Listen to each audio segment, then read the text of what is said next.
At 4:20 in the morning, the police broke down the door of my townhouse. Flashlights hit my face, and my daughter screamed from the hallway. "Dad, what's happening?" I was handcuffed in front of my two children, while my wife stood in the driveway, calmly recording everything on her phone. I asked, "What am I being charged with?" The officer only said emergency protective order, but when my lawyer opened the file, his face went pale. "Your wife, she used your own book to destroy you. Thank you for being here with me. Before we begin, I'd like to ask, have you ever trusted someone completely, only to discover they weren't who you thought, yes or no? Drop your answer below. Your experience might be exactly what someone else needs to hear. Quick note, some details in this story are fictionalized for reflection. The message is what I hope stays with you. The door to my Georgetown townhouse came off its hinges at exactly 4:20 a.m. I know the time because the digital clock on my nightstand glowed red in the darkness when the crash jolted me awake. 4:20 a.m. The numbers burned into my memory the way trauma does, fixing details with crystalline precision even as adrenaline floods your system and strips away everything except the instinct to survive. I'm Desmond Hewitt, 56 years old. I spent 22 years teaching FBI agents how to read deception at the Behavioral Analysis Unit before I traded Quantico for Georgetown University, where I've been a criminal psychology professor for the last decade. I've walked into prison cells with serial killers. I've interviewed domestic terrorists. I've stared down men who would kill me without hesitation if the glass partition wasn't between us. None of that prepared me for the sound of my own front door being forced open at 4:20 a.m. Police emergency protective order hands where we can see them. Officer Garrison was the first through my bedroom door. I'd learn his name later when I read the incident report cataloging every detail the way I'd trained federal agents to do. He was professional, efficient, and utterly certain he was doing the right thing by flooding my bedroom with 4 armed officers while I sat up in bed wearing a Georgetown Law t-shirt and wondering if I was having a stroke-induced nightmare. "I'm complying," I said, raising both hands. The FBI consultant in me took over the voice that had talked down armed suspects in crisis negotiations. Calm, measured, unthreatening. "My children are in this house, 7 and 12 years old. Please don't terrify them more than necessary." Down the hall, Indy's scream pierced through the sound of boots on hardwood floors. "Daddy, Daddy, what's happening?" She was 7. Indy Hewitt, my daughter, who still checked her closet for monsters before bed and made me promise every night that I'd be there when she woke up. The sound of her terror did something to my nervous system that 20 years of FBI training couldn't override. I started to move toward her bedroom. "Sir, stay where you are." Officer Garrison's hand was on his weapon. Not drawn, but ready. I froze. "My daughter is 7 years old and she's terrified," I said. "Let me go to her." "Sir, there's an emergency protective order. You need to come with us now." Emergency protective order. The words registered in my professor brain even as my father heart was screaming to get to Indy. Emergency protective orders are rare. They require a judge's signature. They require credible allegations of imminent danger. They require someone to convince a magistrate in the middle of the night that a situation is so dangerous that normal due process can't wait until morning. What kind of allegations gets a psychology professor raided at 3 a.m. in Georgetown? Finn appeared in my doorway, 12 years old, wearing his Sidwell Friends sweatshirt, gripping Indy's hand so hard his knuckles were white. My son had his mother's eyes and my habit of going still when threatened. He wasn't crying. He was frozen, watching armed officers surround his father's bed, with the kind of expression that would give him nightmares for months. "Son, stay with your sister," I said. "Everything will be fine." It was the first lie I'd told my children in years. They walked me through my own house like a perp walk, past the kitchen where I'd made Indy's lunch 6 hours earlier, past the living room where Finn and I had watched the Wizards game before bed, past the framed photos on the hallway wall documenting 11 years of marriage, 2 children, a life I'd thought was stable if not perfect. Officer Garrison kept his hand on my elbow, not rough but firm, guiding me toward the front door while another officer stayed with the children. My professor brain was cataloging everything even through the shock. Time 4:23 a.m. a.m. Number of officers 5. Procedure textbook emergency protective order execution. Allegations required serious enough to get a judge out of bed. "Where are they taking you?" Finn asked from the stairs. His voice cracked. 12 years old and watching his father escorted out in handcuffs. I'd spent 2 decades studying the psychological impact of childhood trauma. I knew exactly what this moment was doing to him. The knowledge was useless. This is a mistake, I told him. I'll be home soon. Second lie. I was getting good at them. The November air hit me when they opened the front door. 41 degrees, the kind of cold that Washington gets in late autumn, when the tourists have gone home and the city belongs to the people who actually live here. N Street was lit up like a film set, police strobes painting historic Georgetown row houses in alternating red and blue. Vera Blanchard stood on her porch next door.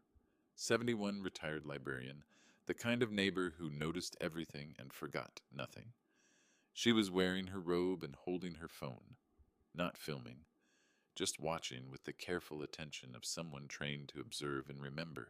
Then I saw Simone. My wife stood at the end of the driveway, phone raised recording, Simone Hewitt, 38, Georgetown interior, designer mother of my children, the woman I'd been married to for 11 years.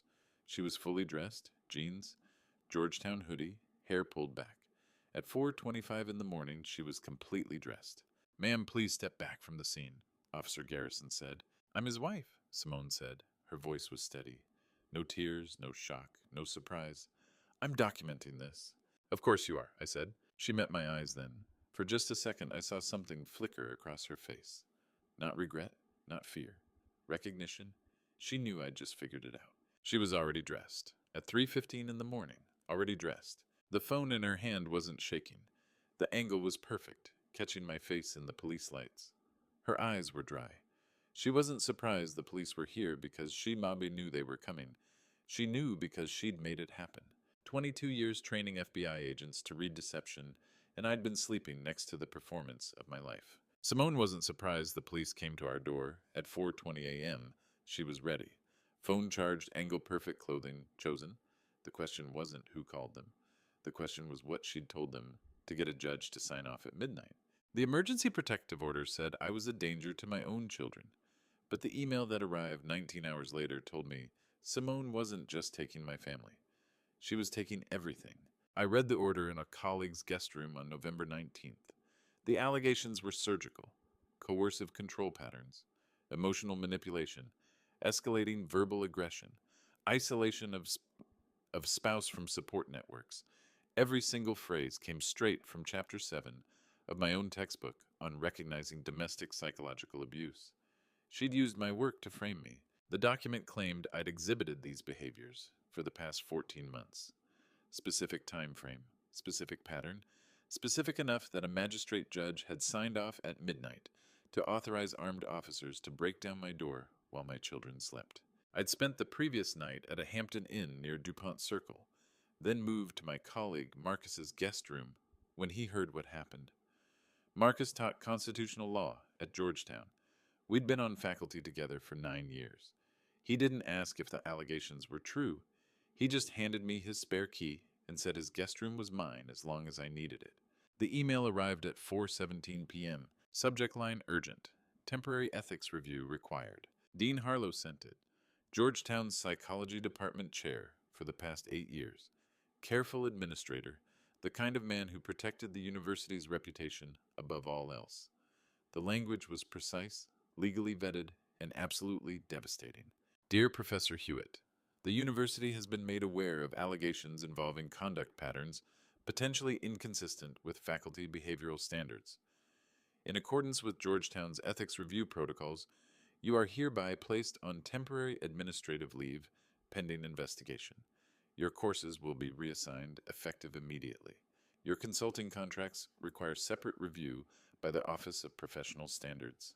I read it 3 times. She hadn't just called the police at 4:20 a.m. She'd filed a complaint with my employer. Simultaneous attack on 2 fronts, family court and professional reputation. If the protective order took my children, the ethics review would take my career. If I lost my Georgetown position, I lost my FBI consulting contract. If I lost the consulting income, I lost the financial leverage to fight the custody case. It was elegant, systematic, exactly the kind of strategic planning I'd taught federal agents to recognize in organized criminal behavior. How do you defend yourself when the accuser used your own book to write the accusation? I sat in Marcus's guest room, staring at Dean Harlow's email, and understood for the first time that Simone hadn't acted impulsively. This wasn't a desperate wife making a midnight call in crisis. This was premeditated, coordinated, and professionally executed. She'd studied my work. She'd learned the vocabulary. She'd built a narrative that would survive scrutiny because it used the exact framework I'd spent 2 decades developing. The honor trap had sprung perfectly. A psychology professor accused of psychological abuse. An FBI consultant flagged for coercive control. The irony was so sharp it cut. My phone buzzed. Text from the court-appointed supervisor. Supervised visitation approved. 2 hours Saturday, 10 a.m. Location TBD. Children's therapist will attend. 2 hours with a supervisor. After 11 years of being their father every single day, I needed to see Finn and Indy. Needed to explain that this was temporary, that I was fighting to come home, that none of this was their fault. Needed to look them in the eyes and promise them safety when I couldn't promise myself anything. The temporary visitation happened November 20th at a family services office in Bethesda. Indy cried for 45 of the 2 hours. Finn didn't cry at all. That's what worried me. My 12-year-old son sat on the industrial carpet in the supervised visitation room and answered my questions in monosyllables. Yes, no, fine, okay. His eyes tracked the supervisor in the corner, a tired woman named Ms. Brennan, who took notes on everything we said. Every word documented, every gesture recorded. Indy fell asleep against my shoulder with 20 minutes left in our session. 7 years old, exhausted from crying her breath, hitching even in sleep. I held her and watched Finn pull his old iPad from his backpack. He'd had that device since he was 9. We'd given him the newer model for his birthday in August, but he'd kept the old one. I'd assumed it was for games he hadn't transferred yet. Now I watched him unlock it with the kind of careful attention that meant he didn't want the supervisor to see the screen. Dad, can I ask you something? His voice was barely a whisper. Of course, Finn, anything. He glanced at Ms. Brennan. She was typing notes into her laptop. He looked back at the iPad finger, hovering over something I couldn't see from my angle. Never mind, I need to think about it first. You can tell me anything, I said. You know that, right? 22 years teaching others to detect lies. And I'd missed the biggest one sleeping beside me. I know, Finn said, but his finger pulled away from the screen like he'd touched something hot. The session ended at noon. Ms. Brennan walked the children out to Simone's car. I wasn't allowed to see my wife. Court order. I watched from the building's interior window as Finn climbed into the back seat, iPad clutched to his chest. He looked back at the building. Not at me. He couldn't see me through the tinted glass. But he looked, and his expression was the same one I'd seen on child witnesses in FBI interviews. The look that meant they knew something important. The look that meant they were scared to tell. Back at Marcus's guest room, I replayed the moment obsessively. Finn's finger hovering over the iPad. The glance at the supervisor. The question he wouldn't finish. The careful way he'd angled the device so no one else could see. Whatever my 12-year-old son had on that iPad he wanted to show me, but something, or someone, had taught him that sharing it came with consequences. Finn's finger hovered over the iPad screen, then pulled back like he'd touched fire. Whatever my 12-year-old son had seen, whatever he'd documented in that device scared him more than the police breaking down our door at 3:11 a.m. He wanted to tell me, but something, or someone, had taught him the cost of truth. Finn wouldn't tell me what was on the iPad. Not yet. Not while supervised visitation meant every word was documented. So I did what I'd trained federal agents to do when witnesses went silent. I built the case with what I could prove. Cyrus Redmond slid the protective order across his K Street conference table and said the words that told me exactly how much trouble I was in. Your wife hired someone very good. It was November 21st, 9:30 in the morning. Cyrus was 58, a family law partner who had spent 30 years navigating D.C.'s most brutal custody battles. His office was on the 14th floor overlooking McPherson Square, the kind of place that charged $600 an hour and delivered results worth twice that. He'd been recommended by Marcus. If you're going to war in D.C. family court, my colleague had said, Cyrus is the general you want. I watched him read through the protective order with the careful attention of a surgeon examining x-rays. He made notes in the margins, circled phrases, drew arrows connecting allegations. When he finally looked up, his expression told me everything I needed to know about how professionally this had been executed. Emergency protective orders require credible imminent threat, Cyrus said. Someone built that threat narrative very carefully. How carefully? The language hits every trigger point for a midnight judge signature. Escalating pattern of control, isolation tactics, financial manipulation, fear for children's psychological safety. It's textbook. I felt something cold settle in my chest. Textbook from where? From the playbook every good custody attorney uses when they need emergency intervention. The question is, did your wife's lawyer write this, or did she bring them a script already written? I thought about Simone standing on the driveway at 3:15 a.m., fully dressed, phone ready. What's the timeline to challenge this? I asked. 14 days to preliminary hearing. But the damage is already done. You're out of the house. She has the children. You're the accused. In custody warfare, possession is 9/10 of victory. The protective order creates legal presumption. You're not just fighting allegations now. You're fighting the fact that a judge already found them credible enough to remove you from your home. So I'm guilty until proven innocent. In family court, Cyrus said. You're guilty until you prove you're not dangerous. Prove you can co-parent effectively, and prove that reunification serves the children's best interest. The burden is entirely on you. He walked me through the mechanics. How emergency orders bypass normal due process because they're designed to protect immediate danger. How the 14-day window creates custody status quo. How temporary arrangements become permanent because judges don't like disrupting children's established routine. She knew this, I said, or her attorney did. Both, Cyrus said. The allegations are too specific. Look at this systematic undermining of maternal authority. That's not how normal people describe marital conflict. That's clinical language. How do you fight an accusation when the accuser memorized your playbook? The question burned in my mind as Cyrus outlined our strategy. Contest the order. Document my fitness as a parent. Build counter-narrative showing stable, appropriate behavior. Gather witnesses. Create timeline proving allegations false. How long does this take? I asked. 6 months if we're lucky. 18 if she fights every motion.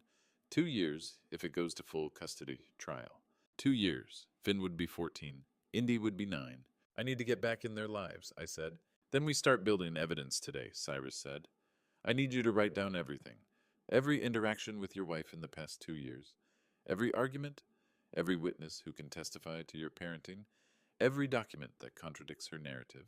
I left his office at 11 with a legal retainer agreement and a sick understanding of exactly how sophisticated this attack had been. The supervised visit to collect my belongings was scheduled for 3 p.m. Officer Garrison escorted me, the same cop who'd broken down my door. This time he was polite, almost apologetic. He waited in the living room while I packed clothes from my bedroom. I found the book in my study, The Architecture of Manipulation, Recognizing Patterns of Psychological Coercion. I'd published it in 2019 after 17 years researching control tactics for the FBI. It was the definitive text on identifying psychological abuse. Georgetown used it in 3 different courses. Law enforcement agencies across the country had adopted it for training. Simone's copy sat on my desk, dog-eared, annotated, highlighted. I opened it with hands that weren't quite steady. Page 47, Isolation Tactics, highlighted in yellow. Margin note in Simone's handwriting, prevents contact with my family. Page 89, Financial Control Mechanisms, highlighted. Margin note, controls all accounts. Page 134, Undermining Parental Confidence, highlighted. Margin note, makes me question my judgment. She'd been reading my book at night. I thought she was interested in my work. She was building a case. Every chapter on recognizing abuse had become a chapter on fabricating it. Every symptom I'd documented from real victims had become a symptom she could claim. Every red flag I'd identified had become a false flag she could wave. I flipped to the protective order allegations Cyrus had given me, cross-referenced them with the highlighted passages. Allegation 1, Pattern of Isolation from Support Networks, page 47. Allegation 2, Financial Control Creating Dependency, page 89. Allegation 3, Systematic Undermining of Parental Confidence, page 134. Allegation 4, Monitoring and Surveillance Creating Climate of Fear, page 162. She hadn't just read my book. She'd used it as a template. Every sworn statement to the judge mapped directly to my own research. 22 years studying how abusers manipulate victims and she'd reverse engineered it into an instruction manual for falsely accusing someone. The professional humiliation was worse than the legal threat. I'd built my career on helping people recognize psychological abuse. Now my own work was being weaponized to frame me as an abuser. "Professor, we need to wrap up," Officer Garrison called from the living room. I closed the book, took it with me. Evidence. My own book sat on the study desk, dog-eared and annotated. Simone had highlighted every symptom of coercive control, every red flag, every behavioral pattern, and then she'd filed them as sworn allegations. She hadn't just learned from me. She'd turned my life's work into the weapon that would destroy me.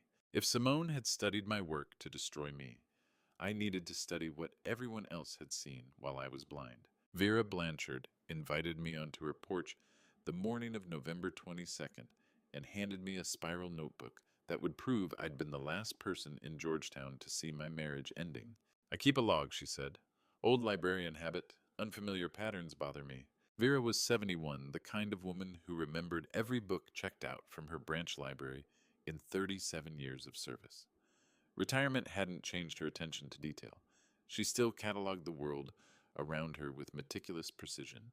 The notebook was college-ruled, spiral-bound, filled with neat handwriting in blue ink. Dates down the left margin, times, vehicle descriptions, license plate numbers when she could see them. "How long, Vera?" I asked. "How long has this car been coming?" She turned to the first marked page. First entry, September 17th, 2024. Last entry, November 17th, 2025. The day before they came for you. 14 months. I read through her entries with the kind of sick recognition that comes from seeing evidence you should have noticed yourself. September 17th, 2024. 2:15 p.m. silver, Audi sedan, partial plate and ending 4 KJ parked in front of Hewitt residence. Stayed until 4:30 p.m. September 19th, 2024. 2:12 p.m. same silver Audi. Stayed until 4:45 p.m. September 24th, 2024. 2:18 p.m. silver Audi returns. The pattern was surgical. Tuesday afternoons, Thursday afternoons, always between 2 and 2:30, always leaving between 4:30 and 5. My Tuesday to Thursday seminar ran from 2 to 4:15. My office hours went until 5. She'd scheduled the affair around my teaching schedule. "I almost came to you in October," Vera said, "but I wasn't certain. Unfamiliar cars aren't proof of wrongdoing.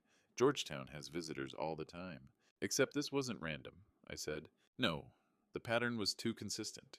Same vehicle, same days, same time frame, for 14 months. I taught FBI agents to see patterns invisible to normal observation. My neighbor saw what I missed from her front porch. The entries continued through winter, spring, summer. By June of 2025, the Audi was arriving 3 times a week. By August, sometimes 4.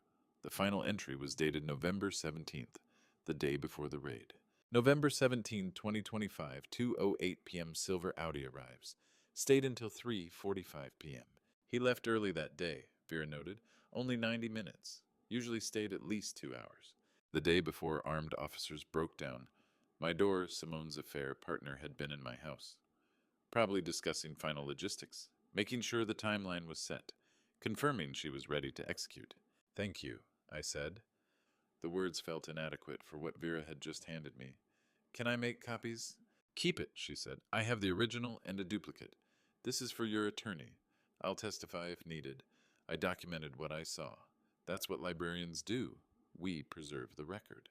I left her porch holding 14 months of evidence I should have seen myself. Every Tuesday, every Thursday, while I taught graduate students about recognizing deception patterns, someone was parking in front of my house and walking through my front door. The coffee shop meeting with Astrid Callahan happened the next afternoon. She'd called me that morning, said we needed to talk. Her voice had that careful professional tone that meant bad news delivered gently. Astrid was 31 sharp precise in everything she did. She'd completed her doctorate in criminal psychology under my guidance. 4 years ago, then shocked everyone by going into criminal defense instead of academia. She specialized in coercive control cases, now defending victims who'd fought back against abusers. We met at a place on 37th Street, near campus. November 23rd, 2 p.m. The coffee shop was half-empty post-lunch lull before the evening student rush. "Professor, I called you 3 weeks ago," Astrid said. No preamble, no small talk. I told you your wife was using your framework. The memory came back with uncomfortable clarity. Late October, my office phone. Astrid calling to say she'd seen Simone at a faculty event, and something about her behavior troubled her. The way she'd described our marriage to other wives, the language she'd used. I thought you were overreacting, I said, reading too much into social dynamics. I studied under you for 4 years, Astrid said. I know manipulation architecture when I see it. Everyone around you could see it, except you. How many warnings had I dismissed? How many people had tried to tell me? What did she say? I asked at the faculty event. She told 3 different wives that you monitored her spending. Use the word monitored, not tracked or managed, monitored. Clinical language. She said you questioned her judgment about the children's activities. Said you made her feel incompetent as a mother. We had joint accounts, I said. We discussed purchases over $500. That was our agreement. I know, but she framed it as control. And when I heard her, I recognized the pattern from your lectures. She was building a narrative using your own taxonomy of psychological abuse. I called you because I thought you should know she was using your work as a script. And I told you that you were misreading collegial conversation. Yes, Astrid said, you did. The humiliation was worse than the anger. I'd spent 22 years teaching others to recognize what I couldn't see in my own life. My doctoral student had identified the manipulation pattern 3 weeks before it destroyed me, and I'd dismissed her as overreacting. Who else saw it? I asked. Professor, everyone saw it. Your colleagues, other faculty wives, the department admin staff, we all watched her build this narrative for months. Some people thought you knew and were trying to manage it quietly. Others thought you were in denial. I was blind, I said. You were trusting, Astrid corrected. There's a difference. You taught us that victims often don't see manipulation because they're operating from good faith. You assumed she was too. That's not blindness. That's the exact vulnerability that sophisticated manipulators exploit. She slid a business card across the table. I can't represent you, conflict of interest, former student relationship, but I can point you to resources, and I can testify about what I observed if your attorney needs it. Astrid wasn't the first person who'd tried to warn me. Vera's diary wasn't the only record being kept. People had been watching my marriage disintegrate for over a year while I lectured graduate students about recognizing deception. I'd written the textbook on manipulation. Everyone around me had read it. Everyone except the one person who needed to. Now that I could see the manipulation, I watched her build it in real time. The Georgetown Parent Network started sharing Simone's posts on November 24th, carefully worded concern about a frightening situation at home that never mentioned my name but made sure everyone knew exactly whose home she meant. I wasn't connected to her social media anymore. She'd blocked me weeks ago, I realized now, long before the raid. But Astrid forwarded me screenshots. Professional courtesy from someone who understood I needed to see the battlefield. Simone's first post went up at 9:17 a.m. Sometimes the hardest thing is protecting your children from someone they love. Grateful for this community's support during a difficult transition. No names, no specifics, just enough detail that every Georgetown parent who'd heard about the November 18th raid would know exactly what she meant. The comments started within 6 minutes. Nicole Hartley, mother of Indy's classmate. Stay strong, we see you, we believe you. Jennifer Cross, Sidwell Friends Parent Association. You're so brave for speaking up. Your children are lucky to have you protecting them. Rachel Morrison, another Georgetown wife. The system doesn't always protect mothers. Thank God you got that protective order in time. 4 coordinated comments within 6 minutes. That's not support, that's rehearsal. I'd taught this exact technique in my Psychology 4:01 seminar. Social proof construction through coordinated testimony. When you need to establish narrative credibility, you don't make direct accusations. You create the appearance of organic community validation. The audience sees multiple independent sources, confirming the same story, and assumes it must be true. Simone had built a social jury before I'd even been charged. By November 25th, her posts had accumulated 63 supportive comments from Georgetown parents, faculty wives, and Sidwell Friends families, each one carefully avoiding specific allegations, each one reinforcing the same narrative: brave mother, escaping frightening situation, protective order, necessary children safe now. The pattern was sophisticated. She'd primed the witness network with a story they could testify to without committing perjury. They hadn't seen me be dangerous. They'd seen Simone express fear. In family court, perception of danger is often treated as equivalent to actual danger. Cyrus had warned me this would happen. She's building testimony, he'd said. Every person who comments becomes a potential witness to her emotional state. I saw how scared she was. She told me she feared for the children. It's circumstantial, but it creates atmosphere. The school confrontation proved he was right. November 25th, 3:15 p.m. Sidwell Friends School entrance on Wisconsin Avenue. I was there for supervised visitation pickup. 2 hours with Finn and Indy Ms. Fletcher from Family Services supervising. Simone knew my schedule. The court order was explicit about pickup location and time. She could have dropped the children at the Family Services office directly. Instead, she brought them to the school entrance. The Sidwell campus had security cameras at every entrance. School policy. I'd signed the acknowledgement form when we enrolled Finn 6 years ago. Simone chose the main entrance where 3 cameras had clear angles, and teachers supervised afternoon dismissal. She was performing for the cameras. Every word chosen, every gesture calculated. My wife had become my best student. I arrived at 3:12, 3 minutes early, parked in the visitor lot, walked to the entrance where Ms. Fletcher waited with her clipboard and professional neutral expression. Simone's BMW pulled up at 3:16. Finn and Indy climbed out of the back seat. My son's face was carefully blank. My daughter looked like she'd been crying. Simone walked them toward the entrance, one hand on each child's shoulder. Ms. Davis stood near the entrance, supervising dismissal. Second-grade teacher, 15 years at Sidwell, the kind of institutional presence whose testimony would carry weight.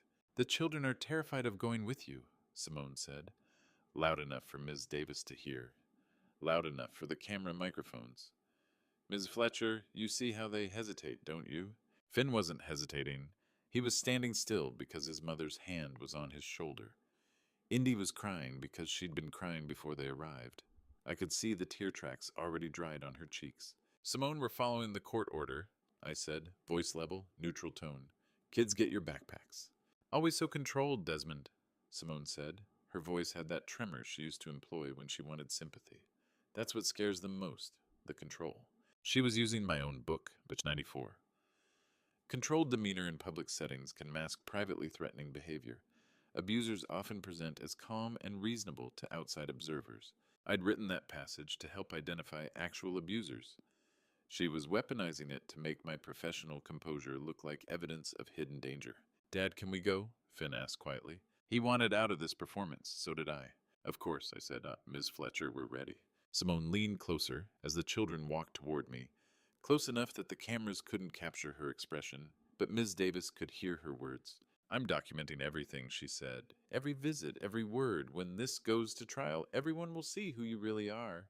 Then they'll see a father following court orders and maintaining composure while being publicly provoked," I said. I took Finn's hand. Indy grabbed my other hand without prompting. We walked to Ms. Fletcher's car for supervised visitation, while Simone stood at the school entrance phone out filming. Simone chose that exact spot because 3 security cameras had clear angles, and Ms. Davis was within earshot. She wanted me to lose control. She needed me to yell, to grab her arm, to give her something the cameras could capture and the teacher could testify to. I'd spent 22 years training law enforcement to recognize staged provocations. Now I was the target. If I was the target, I needed to stop acting like a husband and start acting like an investigator. I wrote the rules on November 26th in a spiral notebook at the temporary residence, treating myself like a suspect in one of my own FBI case studies, because that's exactly what Simone had made me. The notebook was college-ruled 99 cents from CVS. I dated the first page and titled it Defensive Protocols. 22 years teaching federal agents how to protect vulnerable witnesses from sophisticated manipulators. Now I was both the agent and the witness. Rule 10, private contact with Simone. Every interaction must be public recorded or witnessed. No phone calls, no text messages beyond absolute logistics. Email only with Cyrus copied on every exchange. She wanted to provoke reactions she could document. I wouldn't give her the opportunity. Rule 2. Document everything. Timestamps for every communication, locations for every encounter, names of witnesses present. Photograph receipts, save recordings, keep logs. If she was building a narrative through selective documentation, I needed comprehensive documentation that couldn't be edited. Rule 3: absolute emotional control in her presence. She wants explosive anger. She needs me to lose the composure, raise my voice, make a scene that witnesses can testify to, give her nothing but calm compliance with court orders, make every interaction so boring that no teacher, no parent, no camera footage shows anything except a father following legal requirements. Rule 4: a smooth surveillance. Security cameras at school. Ring doorbells on every Georgetown porch. Parents with phones ready to film. Every public space is recorded. Act accordingly. Rule 5: no defense through explanation. Don't justify. Don't argue. Don't try to convince bystanders of the truth. Explanations sound like excuses. Silence and documentation speak louder than defensive protests. I'd spent 2 decades teaching agents how to protect vulnerable witnesses. Now I was both the agent and the witness. The rules felt clinical, inhuman, like I was reducing my own life to an FBI field manual. But that's exactly what the situation required. Simone had studied my professional framework to attack me. I needed to use that same framework to defend myself. I reviewed the protocols with Cyrus on November 27th via secure call. Good, he said when I read him the list. This is exactly right. Family court judges see emotional reactions and assume guilt. They see calm compliance and assume stability. Every staged provocation she attempts from now on should produce nothing but documented evidence of your appropriate behavior. What about the ethics review? I asked. Preliminary session is December 1st. They'll interview you, review the allegations, decide whether to proceed with full investigation. Bring documentation. Bring witnesses if you have them. Show them the pattern. I have Vera's log, I said. 14 months of affair documentation. That helps your custody case, Cyrus said. But ethics review isn't about whether your wife cheated. It's about whether you exhibited coercive behavior toward students or colleagues. Stay focused on professional conduct, not marital betrayal. The anonymous email arrived November 28th. No sender name, forwarded to Cyrus's office from a Proton Mail account. Subject line: you should know who's been watching. The body contained 3 forwarded messages from Georgetown University's internal email system. Faculty correspondence. Psychology Department. Dated between September 2024 and November 2025. The first was from Malcolm Prescott.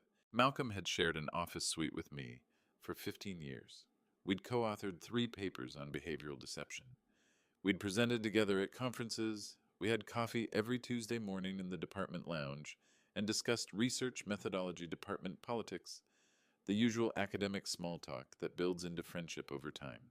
Email dated September 18, 2024, sent to another faculty member I didn't recognize. Notice concerning changes in Simone Hewitt's schedule lately. She's been on campus more often always when Desmond's teaching his afternoon seminar. Saw her leaving the faculty parking garage with someone I didn't recognize. Should I mention something to Desmond? Response from the other faculty member: not our business, let it play out. Sometimes these things resolve themselves. Malcolm sat 3 offices down from me for 15 years. We'd shared coffee every Tuesday morning. He knew, and he said nothing.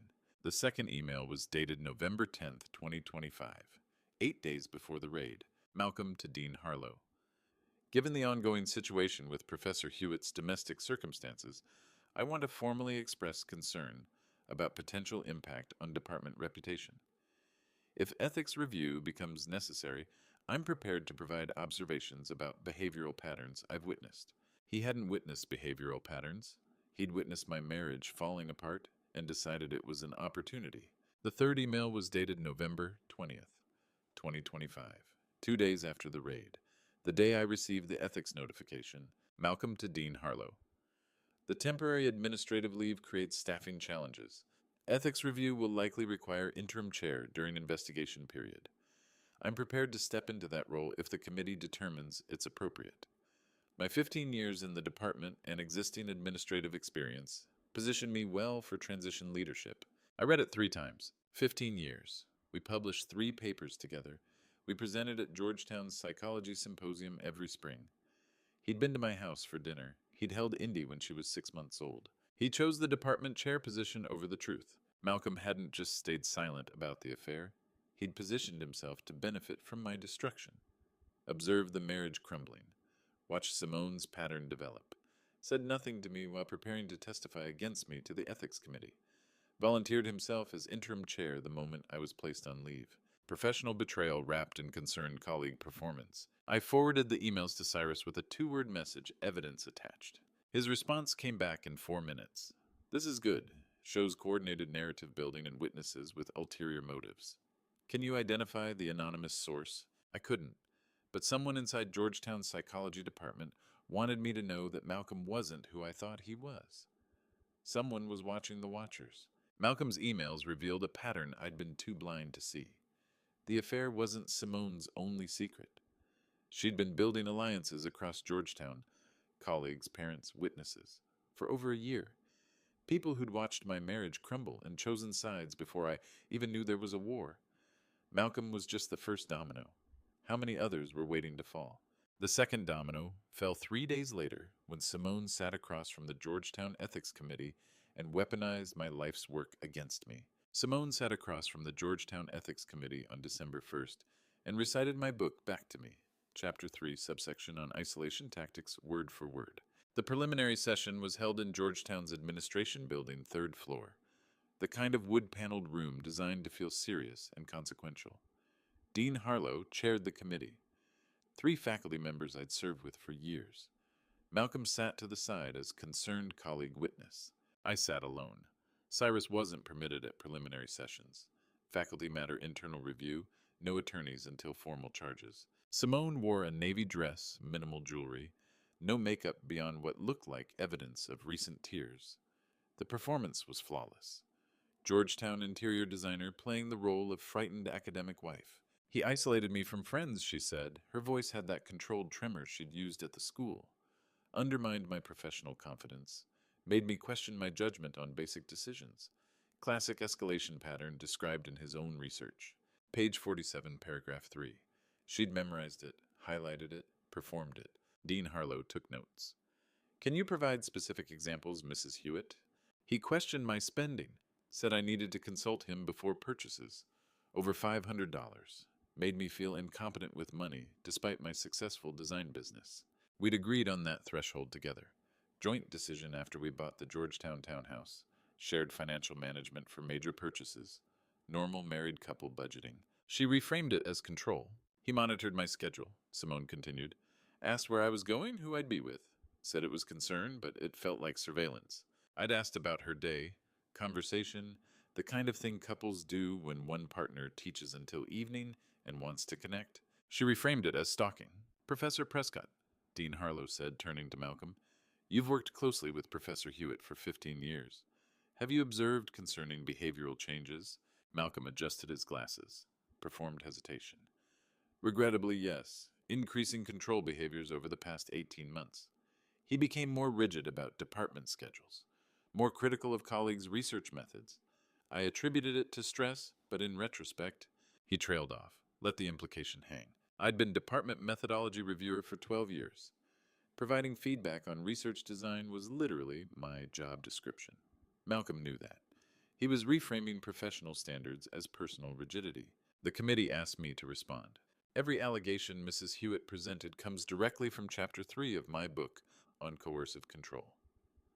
I said, she's not describing behavior she experienced. She's reciting symptoms she studied.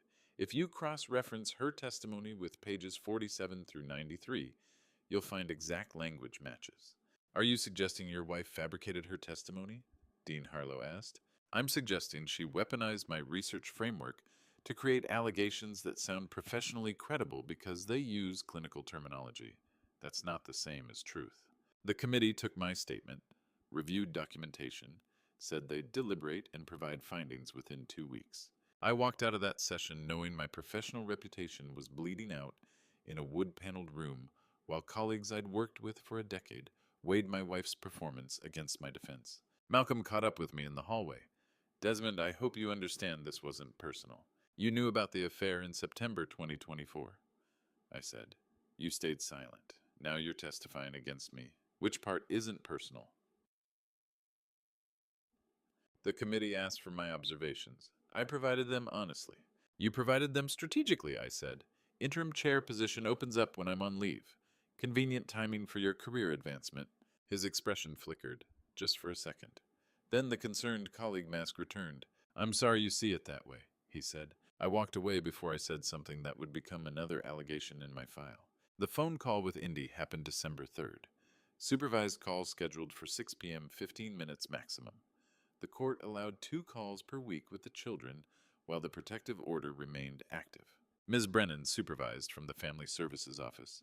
Indy was on speakerphone at the Georgetown house with Simone supposedly out of earshot. Hi, Daddy. Her voice was bright, 7 years old, uncomplicated joy at hearing from me. Hi, sweetheart. How was school? Good, we made turkey hands in art class. Mine has purple feathers. Children don't lie about flowers. They don't perform. They just tell you what they saw. That sounds beautiful, I said. What else is new? The uncle brings Mom yellow flowers on Tuesdays. Like you used to bring me daisies, Daddy. Remember when you brought me daisies after my ballet recital? My hand tightened on the phone. What uncle, sweetheart? The uncle who visits. He's really nice. He brought Mom flowers yesterday, and she put them in the blue vase in the kitchen, the one Grandma gave us. Ms. Brennan was taking notes. I could hear her pen moving. Does this uncle have a name? I asked. Kept my voice casual. Interested dad asking about Daughter's Day. Uncle Sterling, Indy said. But Mom said it's our secret. She said not to tell you about Uncle because it might make you sad. Did I do something wrong? The world stopped. Sterling, Tuesday afternoons, yellow flowers. No, baby, I said. You didn't do anything wrong. You never do anything wrong. I love hearing about your day. I miss you, Daddy. When are you coming home? Soon, I lied. I'm working on it. Ms. Brennan ended the call at 15 minutes exactly. Professional. Clinical. She'd documented every word. I sat in Marcus's guest room after the call and pulled out Vera's diary. Cross-referenced dates. Tuesday, September 17th, 2024, Silver Audi, 2:15 p.m. Tuesday, September 24th, 2024, Silver Audi, 2:18 p.m. Every Tuesday through November, 14 months of pattern. Indy said Uncle Sterling brought flowers on Tuesdays. Yellow flowers. Yesterday was December 2nd, Tuesday. Sterling, a name, Tuesday afternoons, yellow flowers. My 7-year-old daughter had just handed me what Vera's diary, Malcolm's emails, and Astrid's warnings couldn't. A timeline I could lock down with timestamps, flower shop receipts, and a child's uncoachable memory. Simone had taught Indy to keep secrets. But she'd forgotten that children don't understand which secrets matter. Indy's innocent secret gave me the name. Vera's obsessive documentation would give me the timeline. I spread Vera's diary across her kitchen table on December 4th, next to my Georgetown teaching schedule, and watched 14 months of my life reveal the pattern I'd been too predictable to see.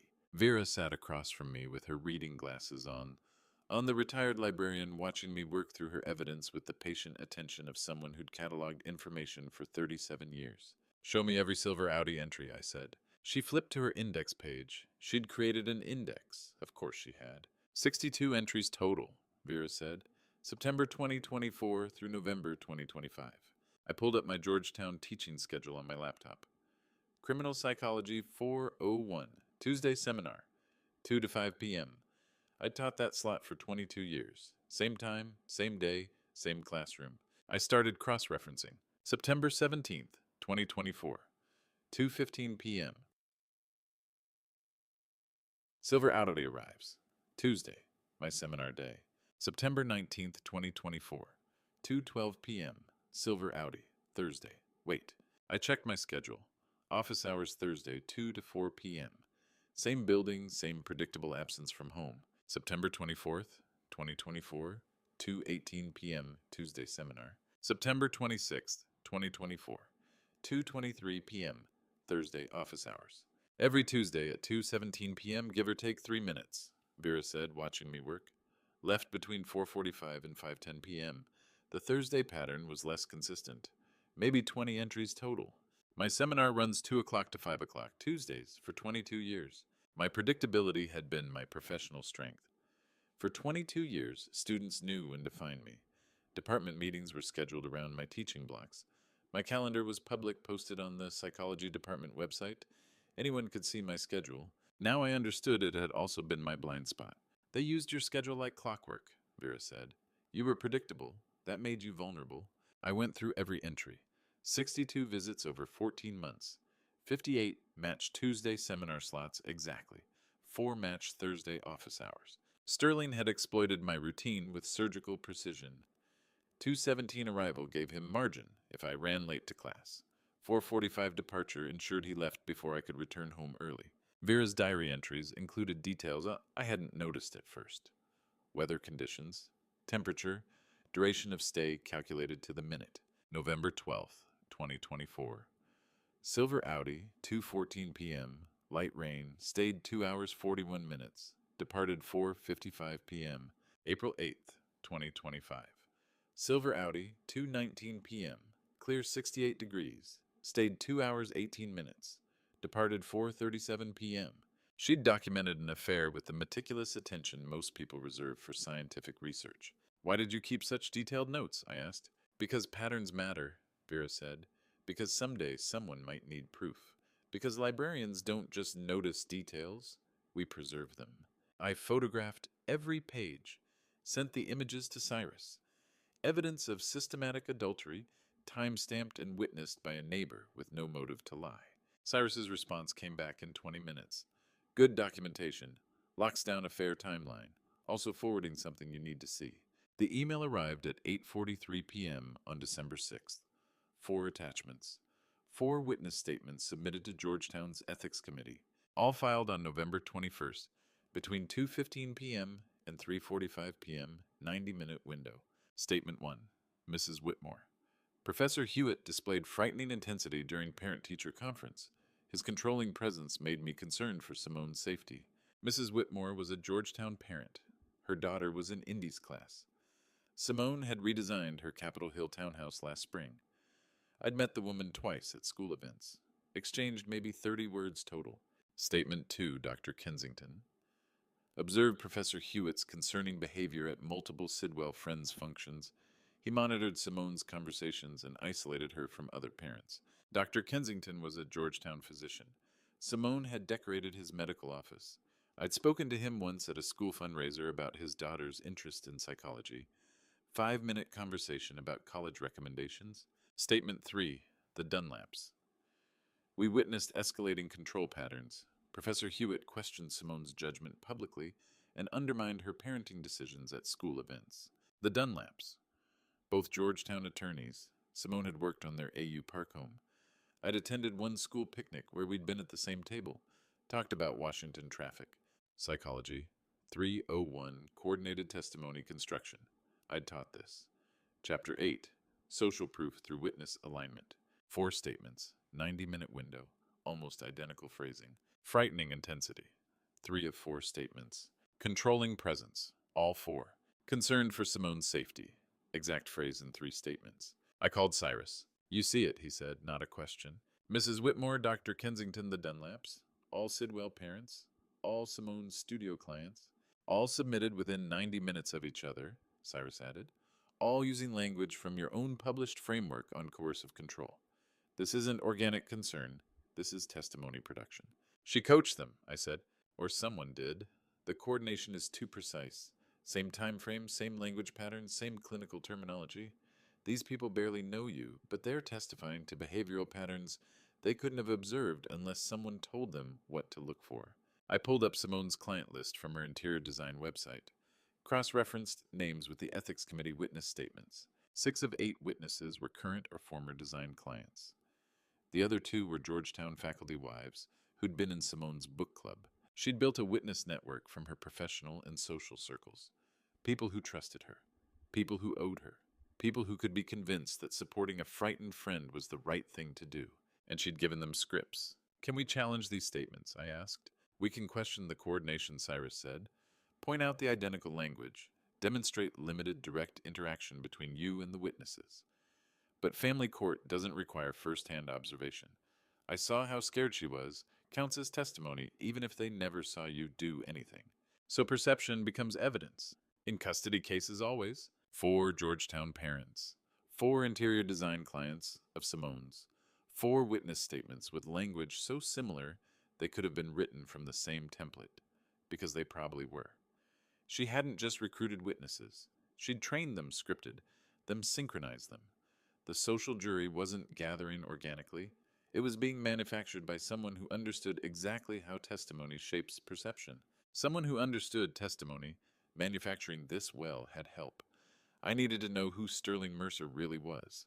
The license plate from Vera's diary, silver Audi, partial DC registration visible in her September 17th entry, matched a 2023 Audi A6 registered to Sterling Mercer, age 35, Georgetown wealth management consultant, with an office 4 blocks from Simone's design studio. I ran the search on December 7th from Marcus's guest room, using tools I'd taught FBI agents to use for background investigations. Public records, LinkedIn, corporate filings, DMV registration, everything that didn't require a warrant or subpoena. Sterling Mercer, Mercer Wealth Management, LLC, registered address 3142 M Street, NW, Georgetown, 4 blocks from Simone's studio on Wisconsin Avenue.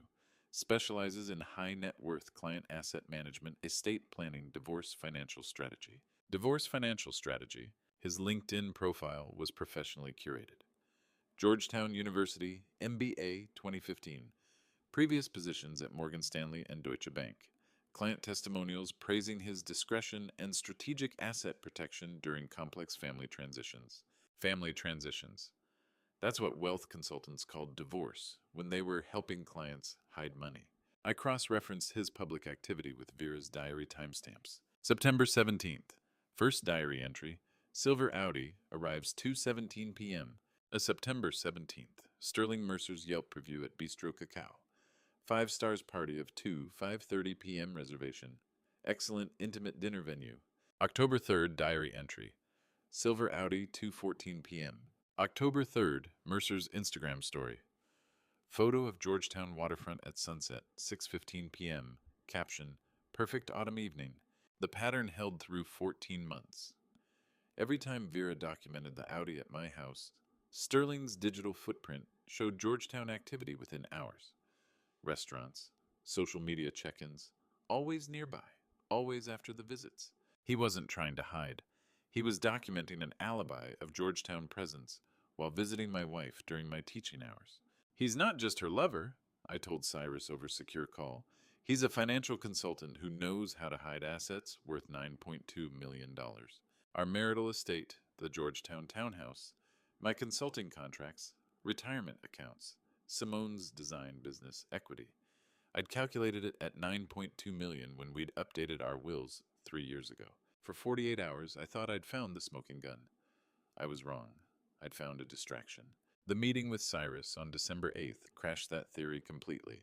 His K Street conference room overlooked McPherson Square 14th floor, the same room where he'd first explained emergency protective orders.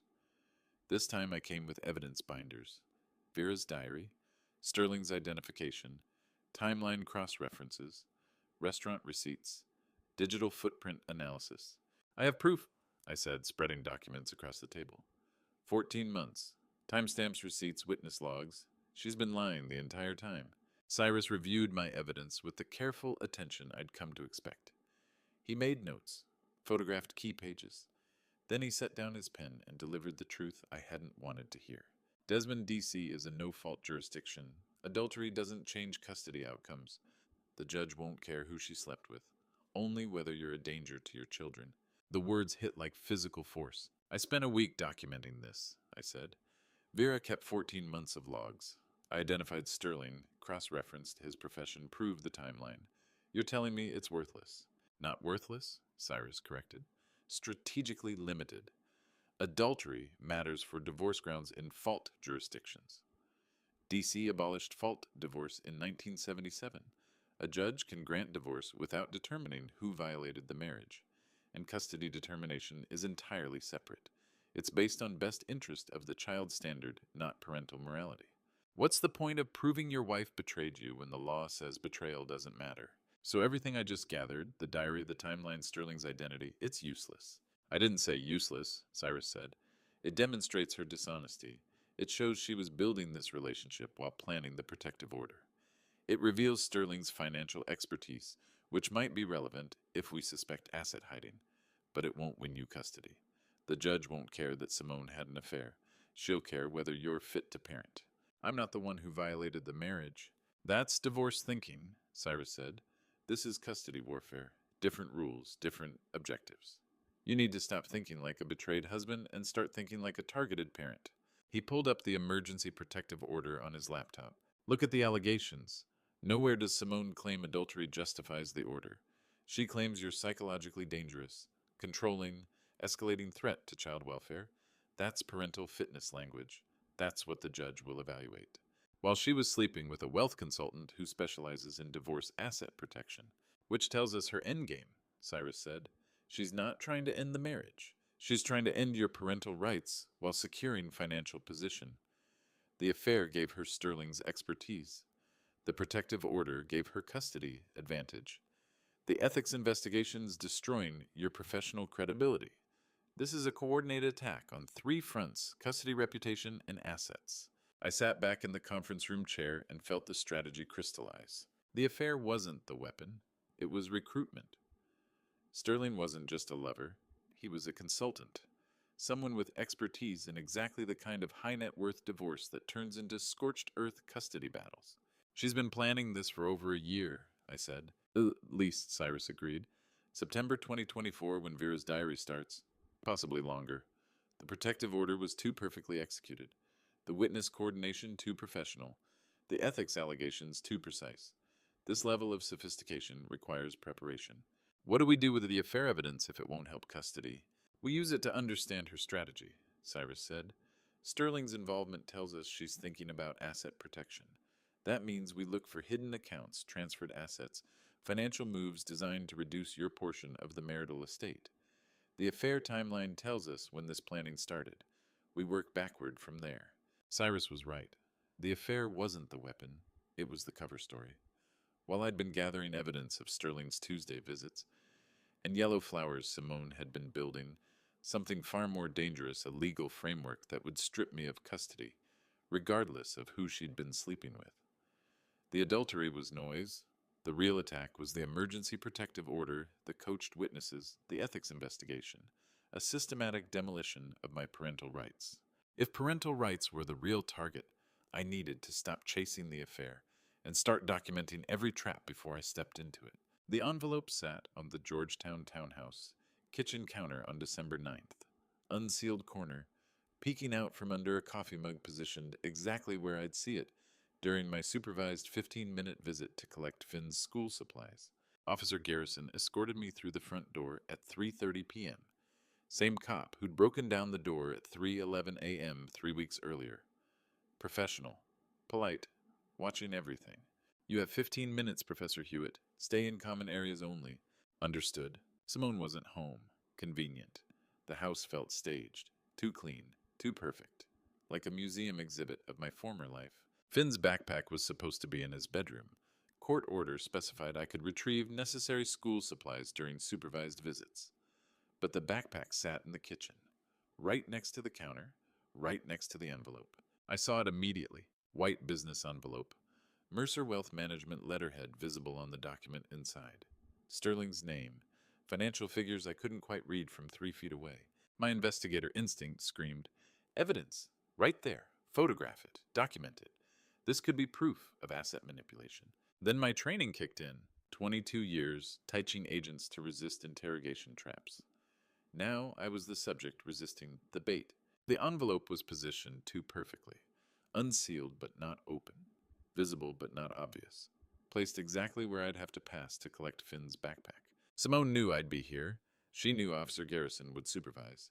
She knew I'd see it. She wanted me to grab it. If I touched that envelope during a supervised visit, I'd be violating her privacy, accessing her personal correspondence, demonstrating exactly the controlling, invasive behavior the protective order claimed I exhibited. Officer Garrison would document it. Simone would file a motion claiming I'd invaded her mail. The restraining order would expand. My supervised visitation would become more restricted. One envelope, one moment of instinct, total strategic disaster. I picked up Finn's backpack, checked the contents. His math textbook, notebook, pencil case. Everything he'd listed during our last supervised phone call. "Got everything you need?" Officer Garrison asked. "Yes, thank you, officer." I walked past the envelope without touching it, left it exactly where Simone had placed it, documented the trap by not falling for it. In the car afterward, I photographed the scene from memory, drew a sketch showing the envelope's position relative to the backpack, timestamped my notes. If Simone claimed I'd touched her mail, I had documentation proving I'd maintained distance. Defensive protocols worked both ways. She could set traps. I could document them. The call from Keith Rawlings came at 6:45 p.m. Meet me at Washington Field Office parking lot, 7 p.m. Come alone. Keith was 47, FBI Special Agent in the Behavioral Analysis Unit. We'd worked parallel cases when I was consulting, financial fraud investigations that required behavioral profiling of white-collar criminals. He'd been junior agent then. Now he ran complex financial crime cases across the D.C. region. I trusted him, which was rare these days. The FBI Washington Field Office sits on 4th Street NW, massive concrete building that looks exactly like what it is. Federal Law Enforcement Headquarters. I parked in the visitor lot at 6:58. Keith's bureau sedan pulled up 2 minutes later. He motioned me into his passenger seat. I can't give you the file, Desmond, but I can tell you Sterling Mercer has been on our radar since June. What kind of radar? The kind that involves offshore accounts, shell companies, and clients who suddenly can't find their money. He paused. Sound familiar to your $9.2 million marital estate? The number hit me. I'd mentioned that figure to exactly 3 people, Cyrus, Marcus, and Astrid. Keith shouldn't know it. How did you know the estate value? Because 6 months ago we flagged unusual transfer activity from accounts connected to your wife's business. Shell company formation in Delaware. Routing through an offshore consulting firm. Small amounts but consistent pattern. When we traced it back, Sterling Mercer's signature was on every transfer authorization. The FBI had been watching Sterling since June. While I'd been teaching seminars, federal agents had been building a case. What kind of amounts? 47,000 in June, 62,000 in August, 83,000 in October. Progressive escalation. The pattern suggests testing, small transfers to establish routing, larger amounts once the pathway is secure. I did the math. $192,000 moved in 4 months. Where did it go? That's the investigation, Keith said.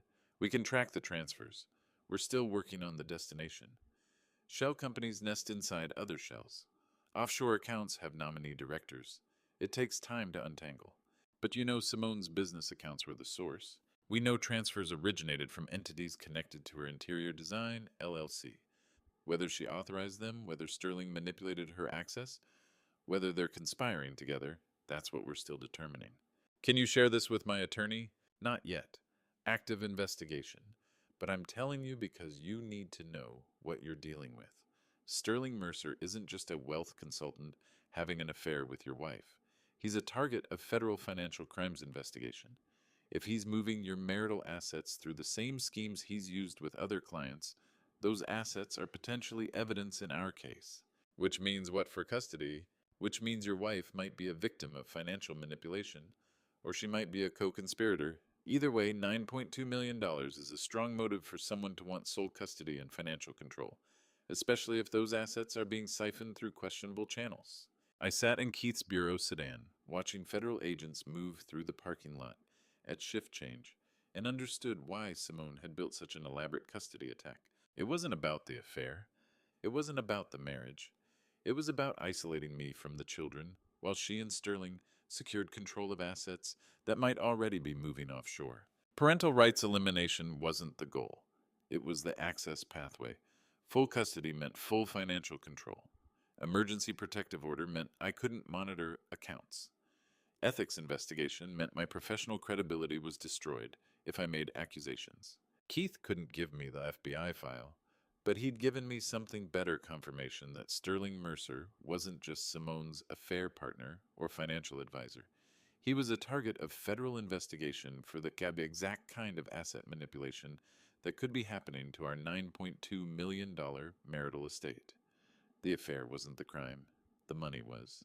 And the FBI had been watching it move. Keith's revelation about the money gave me proof of the crime. What he showed me the next day revealed the criminal. The cloud storage folder appeared in Keith's intelligence brief on December 10th, shared drive between Simone's Design Studio account and an unknown user folder named Insurance SM Eyes Only, and when I opened it, I understood exactly who the real architect had been all along. Keith called me at 8 a.m. How fast can you get to DuPont Circle? 20 minutes. Corner of Connecticut and Q Coffee Shop. I have something you need to see before it disappears from our surveillance access. The FBI couldn't officially share evidence from an active investigation, but Keith could show me things on his laptop in a public coffee shop where I happened to be sitting next to him. He opened the shared folder at 8:37. This appeared in Sterling's cloud storage during our technical surveillance. Shared access with an account registered to your wife's design studio. Folder created September 15th, 2024. 2 days before the first affair entry in Vera's diary. What's in it? Her backup plan, Keith said. The folder contained 47 documents. Email drafts, timeline spreadsheets, evidence logs, witness statements, all framing Sterling Mercer as the sole manipulator who seduced a vulnerable wife, controlled her finances, and orchestrated the custody scheme. I read through the files with the kind of cold clarity that comes from seeing a masterclass in manipulation. Email draft dated September 2024, actually created September 15th, 2024. I need to tell someone the truth. Sterling convinced me that Desmond was dangerous. He said we needed evidence to protect the children. He said he could help me financially if I just trusted him with the accounts. I was so scared I believed him. Now I realize he was controlling me the whole time. Another draft, no date. Sterling threatened me, said if I didn't go through with the protective order, he'd tell Desmond about the money transfers. I felt trapped. I need help getting away from both of them. A third document labeled Witness Statement Revision. Mrs. Whitmore should testify she saw Sterling at my studio multiple times, looking controlling and possessive. Frame is concerned about my safety, not Desmond's. If primary narrative fails, pivot to Sterling as abuser. September 15th. The folder was created before the affair started.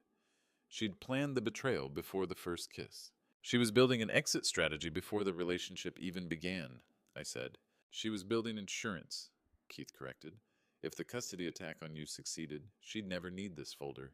But if it failed, she'd have a complete alternative narrative blaming Sterling for everything. Seduction, financial manipulation, custody scheme conspiracy. She walks away the double victim, abused by her husband, manipulated by her lover. Sterling was always expendable from day one, Keith confirmed. Look at the timeline. Folder created September 15th. First documented contact between Sterling and Simone at a Georgetown fundraiser, September 16th. First affair visit according to your neighbor's diary, September 17th. She prepared the escape route before she even slept with him. I'd spent 22 years studying criminal partnerships. They always fracture. Always. Greed has no loyalty. Does Sterling know about this folder? Not officially, but he's getting nervous. Which brings me to what I wanted you to see. Keith opened a second file. Message intercepts. Legally obtained under the federal investigation warrant. Text messages between Simone and Sterling from the past 72 hours. December 8th. Sterling to Simone. We need to talk. Face to face. No phones. You said we were partners. Simone's response, everything is fine. Trust me. Like you asked me to trust you with the accounts. The phrasing was deliberate, reminding him he'd authorized the transfers, making him complicit, ensuring his fingerprints were on everything. Sterling's reply 12 hours later, that sounds like a threat. December 9th. Sterling again. I can't reach you. Called the studio 4 times. Your assistant said you're not taking calls? What's happening? Simone, busy week. Custody hearing prep. Everything has to be perfect, you understand?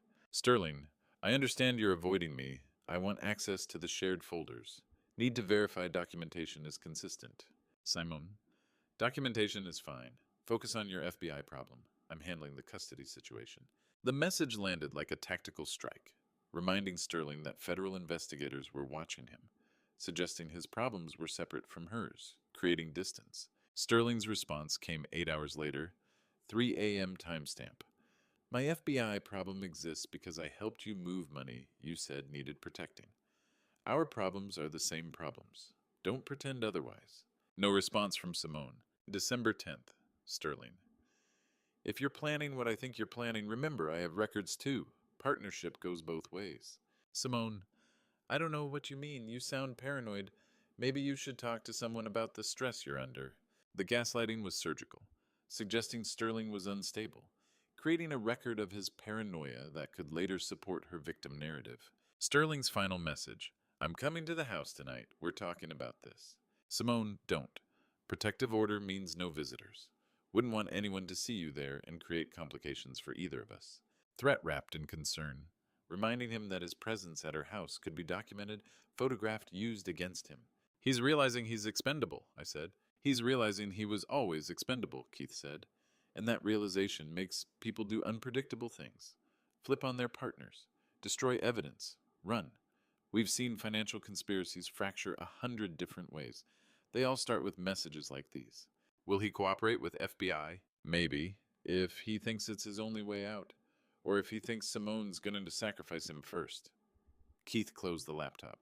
Either way, the conspiracy is cracking. Your wife built this insurance folder because she never trusted Sterling. Now, Sterling's reading her messages and realizing she never intended to share anything. Sterling was realizing what I'd learned 3 weeks ago. Simone didn't need partners. She needed tools. And when tools stopped being useful, they became liabilities. The insurance folder wasn't just backup. It was proof she'd never intended to share anything, not the money, not the custody, not the future. She'd planned to destroy everyone who helped her, including him. The conspiracy was fracturing. Now I needed to weaponize the fracture. The war room assembled on December 12th in Cyrus's K Street conference room. Attorney, FBI agent, and psychology professor turned target. And for the first time since 3:11 a.m. 24 days ago, I wasn't defending, I was attacking. Keith spread the insurance folder documents across the conference table. Cyrus had case files from 14 custody battles that mirrored this pattern. I brought Vera's diary, Sterling's identification, the coordinated witness statements, Malcolm's emails. She expects you broken, Cyrus said. Give her confident. She expects reaction. Give her documentation. The insurance folder proves premeditation, Keith added. Plan B proves she's willing to commit perjury to frame Sterling. Let her activate it. I understood the strategy immediately. You want to catch her fabricating evidence. We want to document the manipulation in real time, Cyrus said. Right now, we have her backup plan, but judges need to see active deception, not theoretical conspiracy. If she activates Plan B before the custody hearing, we catch her staging false testimony against Sterling. That proves she's capable of staging false testimony against you. Controlled trap, I said. Mirror her methods. Exactly, Keith confirmed. Staged provocation, documented. Response witness testimony. The same architecture she used against you turned back on her. 22 years teaching agents to build cases. Now I was the case, the agent, and the evidence all at once. Timeline, I asked. Preliminary custody hearing is December 15th, Cyrus said. Ethics Committee decision by December 22nd. That's your decision week. If we're going to force her hand, it needs to happen in the next 72 hours. How do we provoke Plan B activation? We don't, Keith said. Sterling does. He's already paranoid, already demanding meetings, already threatening to expose her. FBI can't directly encourage witness cooperation, but we can let nature take its course. Scared co-conspirators do predictable things. They flip, I said, or they destroy each other trying, Cyrus added. Either way, we document the implosion. Her insurance folder becomes evidence of conspiracy to commit fraud. We're not just defending custody anymore. We're building a criminal case. The strategy was elegant. Let Simone's own contingency plan become the proof of her manipulation. Let Sterling's paranoia force her to activate the betrayal she'd prepared 14 months ago. Document every false statement, every fabricated timeline, every coached witness. Turn her weapons into evidence. I'm ready, I said. Before I show you what that strategy cost Malcolm, I need to ask, do you think 15-year friendships should survive career opportunities? Or does professional advancement justify betrayal? Comment. A, if loyalty matters more, or B, if career comes first. And tell me in one sentence why you chose that answer. Quick note, what follows includes some recreated details for narrative impact. But the lesson about calculated betrayal is what matters most. The Georgetown Psychology Department memo arrived in my inbox December 13th at 9:47 a.m. Subject line, Department Chair, Interim Appointment and Election Timeline. I opened it knowing exactly what I'd find. Due to temporary vacancy pending ethics review, the Psychology Department will hold accelerated chair election. Interim Chair Professor Malcolm Prescott, effective immediately. Formal election, December 20th, 2025. Candidates may submit nominations through December 18th. December 20th, 1 week away. I pulled up the department's administrative structure documents. Department chair salary base plus $40,000 administrative stipend. 3-year renewable term. Control over hiring, curriculum, budget allocation. Malcolm had known in September. The ethics complaint filed November 19th created the vacancy. Election scheduled December 20th. Perfectly timed. Every betrayal had a price tag. Simone's was our marital estate.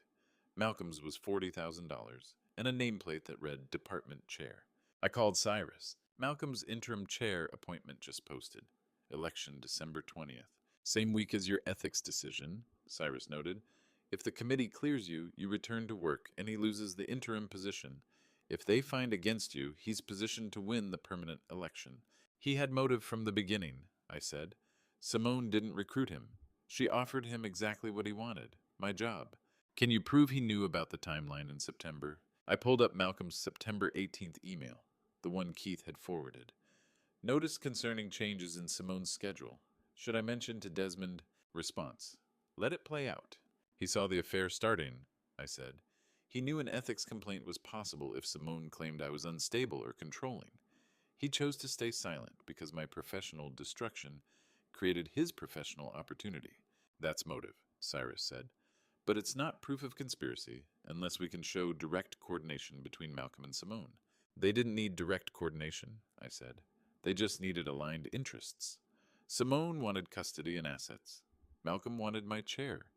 Sterling wanted financial control. Each one played their role without needing a master plan. They were opportunistic parasites, not strategic partners. Except Simone, Cyrus corrected. She was strategic. The others were tools. He was right. Malcolm thought he was advancing his career through careful positioning.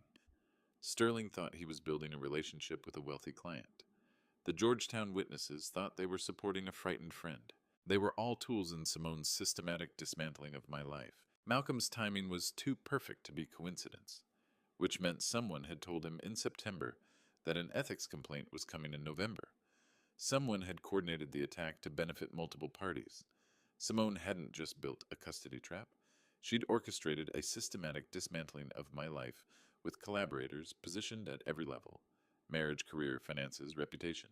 Understanding the coordination was one thing. Watching it happen in real time was another. The Georgetown Design Studio gathering on December 14th looked like any afternoon client appreciation event. Wine cheese for carefully selected mothers from Sidwell Friends, until I reviewed the audio recording Keith's surveillance team had captured and heard Simone teaching them exactly what to say. Keith called me at 4:30 p.m. We have audio from this afternoon studio gathering. You need to hear this. The FBI's federal investigation into Sterling gave them legal authority to monitor communications and locations connected to potential financial crimes. Simone's design studio shared a building address with Sterling's wealth management office. Technical surveillance was legally justified. I listened to the recording at Marcus's guest room with headphones on, taking notes like I was back at Quantico, analyzing interrogation tapes. Simone's voice clear and controlled. I appreciate you all coming today. I know this is uncomfortable, but I need to make sure we're all telling the same story. Mrs. Whitmore, of course, we're here to support you. As Simone, the custody hearing is next week. They'll ask about specific incidents. Keep it vague. Pattern of behavior not, he did X on Y date. Patterns are harder to disprove. She'd turned witness preparation into performance art. Director's notes for a courtroom drama starring my children's future, Dr. Kensington. What if they ask about times we actually interacted with him? Simone. Focus on how you felt, not what he did. His intensity made me uncomfortable. His presence felt controlling. Feelings aren't facts. They can't cross-examine emotions. The Dunlaps, both attorneys, understood immediately subjective testimony. Smart. Simone. Rebecca, when you describe the school fundraiser, try again. More concerned, less angry. You're worried for me, not against him. A fourth voice I didn't recognize. Like this, I was genuinely frightened by how he monitored Simone's conversations. It reminded me of patterns I'd read about. Simone. Perfect. That's perfect. The phrase patterns I'd read about makes you sound educated, not coached. Use that exact wording. I paused the recording, called Keith. She's not just coaching witnesses, I said. She's directing a performance, complete with script revisions. Keep listening, Keith said. It gets better. I resumed playback. Simone. Timeline is critical. Everything needs to sound organic, but align. The school incident was late October. The fundraiser was early November. The parent conference was mid-November. If they ask for specific dates, say you don't remember exactly, just that it was concerning. Mrs. Whitmore. What about the protective order? Should we mention that? Simone. Only if asked directly. Then say something like, I was relieved when I heard she'd taken steps to protect herself and the children. Don't volunteer it. Let them pull information from you. That's how authentic testimony works. Authentic testimony. She was teaching them how to fake authenticity. The recording ran 97 minutes. By the end, 4 Georgetown mothers had been given scripts. Emotional cues, timeline coordination, and response strategies for every question they might face in custody court. Professional testimony manufacturing documented on federal surveillance. I sent the audio file to Cyrus with a 2-word message, Exhibit A. His response, this is devastating. For her, keep it secure. Finn knocked on my bedroom door at 8 p.m. that night. I'd been reviewing Vera's diary again, cross-referencing timestamps with Finn's supervised visitation schedule, trying to calculate how many Tuesday afternoons my son had been home when Sterling visited. Too many. Dad, I need to show you something. Finn's voice was quiet, careful. The voice he used when he was scared but determined. I've been keeping a record. He held his old iPad with both hands, the one we'd given him when he was 9, the one I thought he'd abandoned for the newer model. What kind of record, Finn? He sat on the edge of the bed, 12 years old, shoulders too tense for a child, eyes that had seen too much. Photos, he said. I have 47 photos. He opened the iPad photo library. September 17th, 2024. First image, yellow flowers on the kitchen counter, visible through the window from his bedroom. Timestamp 4:47 p.m. Geotag Georgetown Townhouse. September 19th. Silver Audi in the driveway. Timestamp 2:23 p.m. Partial license plate visible. September 24th. Sterling at the front door holding a card. Mom's hand reaching for it. Timestamp 4:51 p.m. I scrolled through the library. 47 photos spanning 14 months. Everyone timestamped. Everyone geotagged. Everyone showing some piece of evidence I'd been too blind to see. My 12-year-old son had been doing what I'd spent 2 decades teaching agents to do. Document, timestamp, preserve evidence. He'd been terrified and alone, and he'd done it anyway. 47 photos. Finn, for 14 months, you've been carrying this alone. His voice cracked. I was scared. Mom said the uncle was our secret. She said you wouldn't understand. She said it would upset you, and that wouldn't be good for anyone. But I knew it was wrong. The flowers every Tuesday, the way she'd tell me to go to my room when his car arrived, the way she'd smile different. So you documented it. Like you taught me, Finn said. You always said if something feels wrong, don't ignore it. Document it. So I started taking photos. Just in case someone needed proof. I pulled my son into a hug. He was 12. He should have been worried about math homework and basketball tryouts. Instead, he'd been conducting a 14-month surveillance operation against his own mother. You did the right thing, I said. This was incredibly brave and incredibly hard. I'm so sorry you had to carry this. Is it enough? Finn asked. The photos, is it enough to help? I looked at the iPad screen. Photo 32, November 12th, 2024. Sterling's car with clear license plate. Timestamp 2:14 p.m. Same timestamp Vera had logged in her diary. Photo 43 envelope on kitchen counter addressed to Mom from Sterling. Timestamp October 8th, 2025. Postmark visible. Photo 47, November 17th, 2025. The day before the raid. Sterling leaving the house.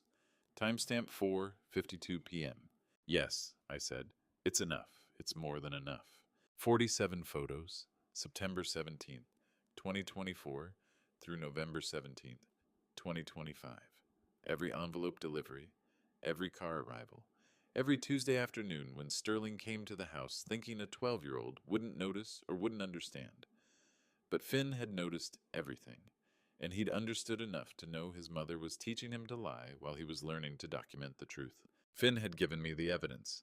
Now I had to decide how to use it without destroying him in the process. December 15th marked day 1 of the week that would determine whether I kept my children or lost them to a woman who'd spent 14 months building the perfect cage, and I sat at the kitchen table writing 2 words at the top of my legal pad, children first. 7 days. 7 days to prove I wasn't dangerous. 7 days to keep my children. I had evidence that could win every battle. Vera's diary documenting 14 months of affair visits. Finn's 47 time-stamped photos. Sterling's federal investigation. Simone's insurance folder proving premeditated betrayal. Coached witness audio from her studio gathering. But using it all meant exposing my children to the full scope of their mother's manipulation. It meant Finn testifying about secretly photographing evidence. It meant Indy learning that Uncle Sterling was more than a family friend. It meant both of them watching their parents destroy each other in court, while lawyers dissected every lie their mother had told. I wrote 3 lines on the legal pad. 1, children's psychological safety. 2, custody. 3, everything else. The money could be recovered later. Federal investigations take years. Asset forensics takes time. But trust can't be rebuilt once it's shattered. Childhood can't be recovered once it's weaponized. This week was about protecting Finn and Indy from becoming casualties in a war their mother had started. I called Cyrus. I'm not using Finn's photos in court, I said. Not unless there's no other option. That's evidence that corroborates everything, Cyrus said. Timestamped, geotagged, undeniable. It's also evidence that my 12-year-old spent 14 months terrified in documenting his mother's affair. I won't make him testify about that unless absolutely necessary. Cyrus was quiet for a moment. You're prioritizing his psychological health over strategic advantage. I'm prioritizing being the kind of father worth fighting for, I said. What good is winning custody if I traumatize them in the process? Understood, Cyrus said. We have other evidence. Vera's diary, the coached witness audio, Sterling's investigation. We can build the case without putting Finn on the stand. Good, because this week is about them. Not the money, not revenge, them. The parking lot confrontation happened December 16th at 3:15 p.m. Supervised pickup, Sidwell Friends School. I arrived 5 minutes early to collect Finn and Indy for my scheduled visitation time.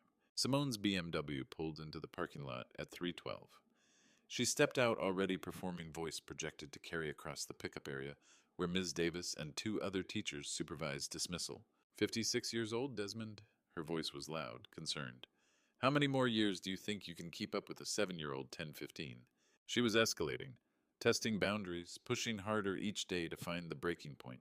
I couldn't give it to her. Simone, the court order specifies pickup times, I said, voice level, neutral. Kids, get your backpacks.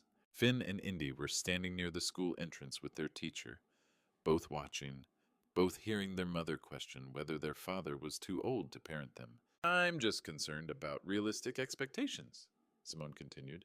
At your age, physical energy declines. Cognitive processing slows. Is it fair to them to pretend those limitations don't exist? Ms. Davis, you see this? Simone turned toward the teacher. This dismissive control. This refusal to even acknowledge legitimate concerns. This is what they live with.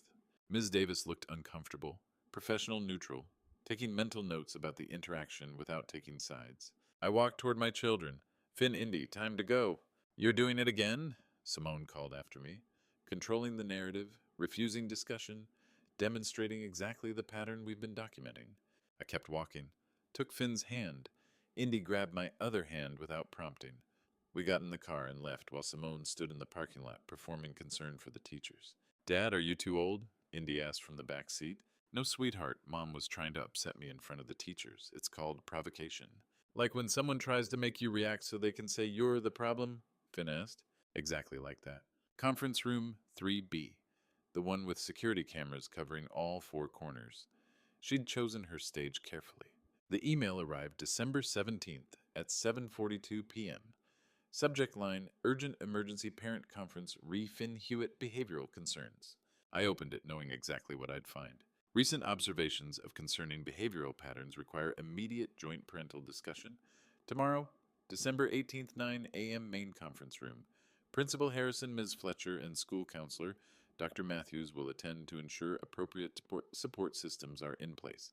Please confirm attendance. She'd copied Principal Harrison Finn's teacher, Ms. Fletcher, and the school counselor, creating a paper trail, establishing urgency, positioning herself as the concerned parent, seeking professional intervention.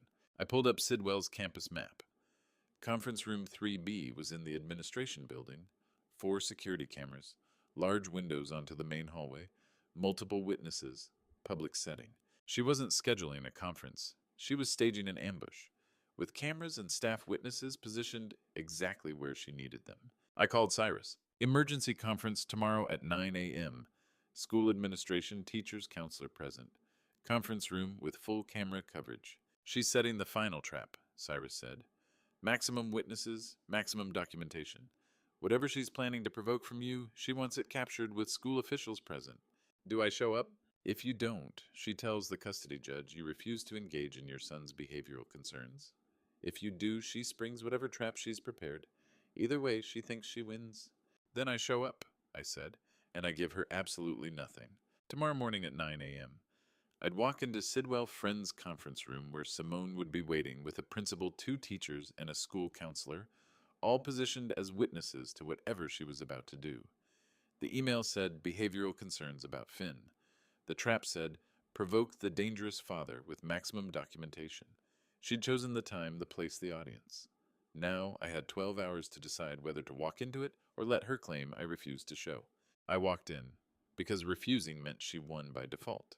Attending meant I controlled what she'd capture on camera. Simone was already seated when I walked into Sidwell Friends conference room at 8:58 a.m. on December 18th, positioned at the head of the table with Principal Harrison to her left, Ms. Fletcher and school counselor Dr. Morrison to her right, and 3 security cameras capturing every angle of the chair where I was meant to sit. The staging was perfect. She'd arrived early to position everyone.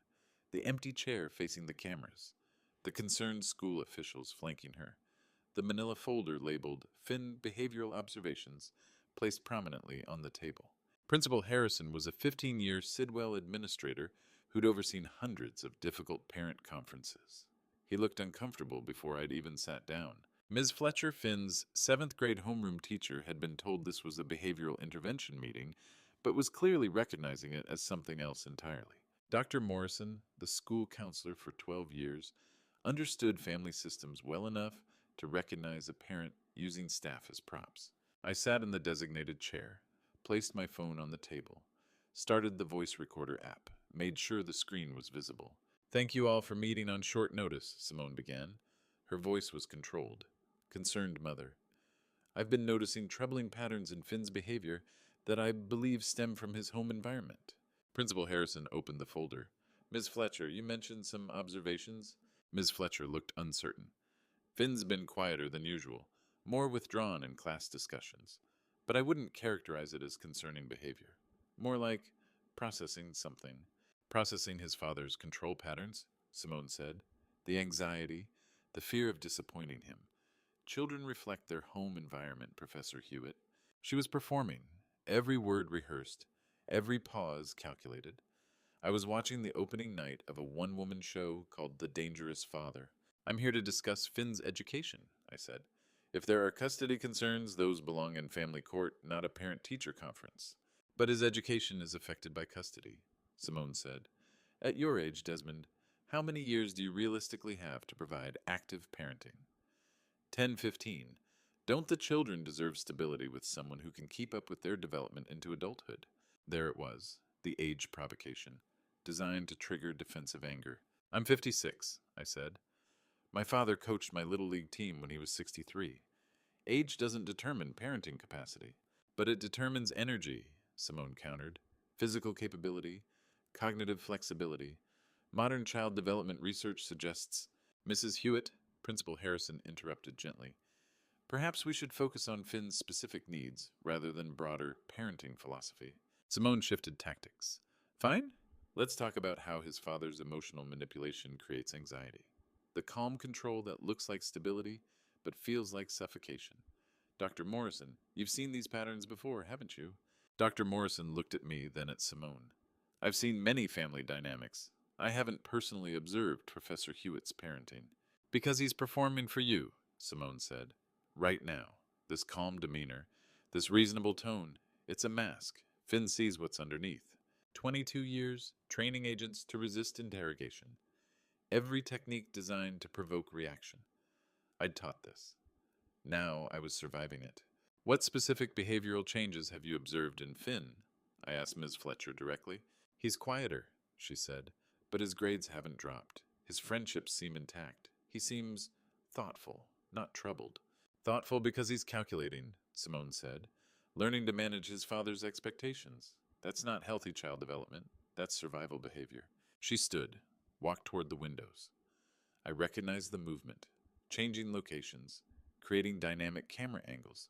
I think we should continue this in the hallway, Simone said. I need a moment. She wanted the hallway. Better cameras, more witnesses, staff members walking past. Principal Harrison looked relieved at the break. Perhaps that's wise. Take 5 minutes. Simone walked into the hallway. I followed, keeping 3 feet of distance. My phone still recording and my hand camera now active. The hallway had 4 security cameras. I'd checked the campus map. You're documenting this, Simone said louder now. Staff members were visible down the corridor.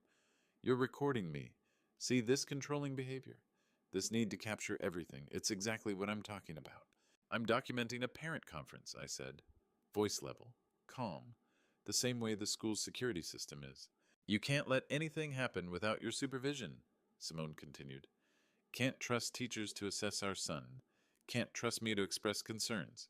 Everything has to be monitored, controlled, documented. She moved closer. I stepped back, maintaining distance. Even now, she said, you're backing away, creating space, because you know what you're capable of when you lose control. I'm maintaining appropriate distance during a difficult conversation, I said. She was building to something. I could see it, the performance accelerating toward its climax. You're threatening me, Simone said.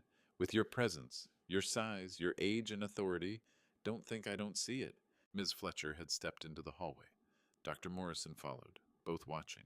Simone reached out toward me, then grabbed her own arm, gasped, stepped back with performed shock. Don't, she said loudly. Don't touch me.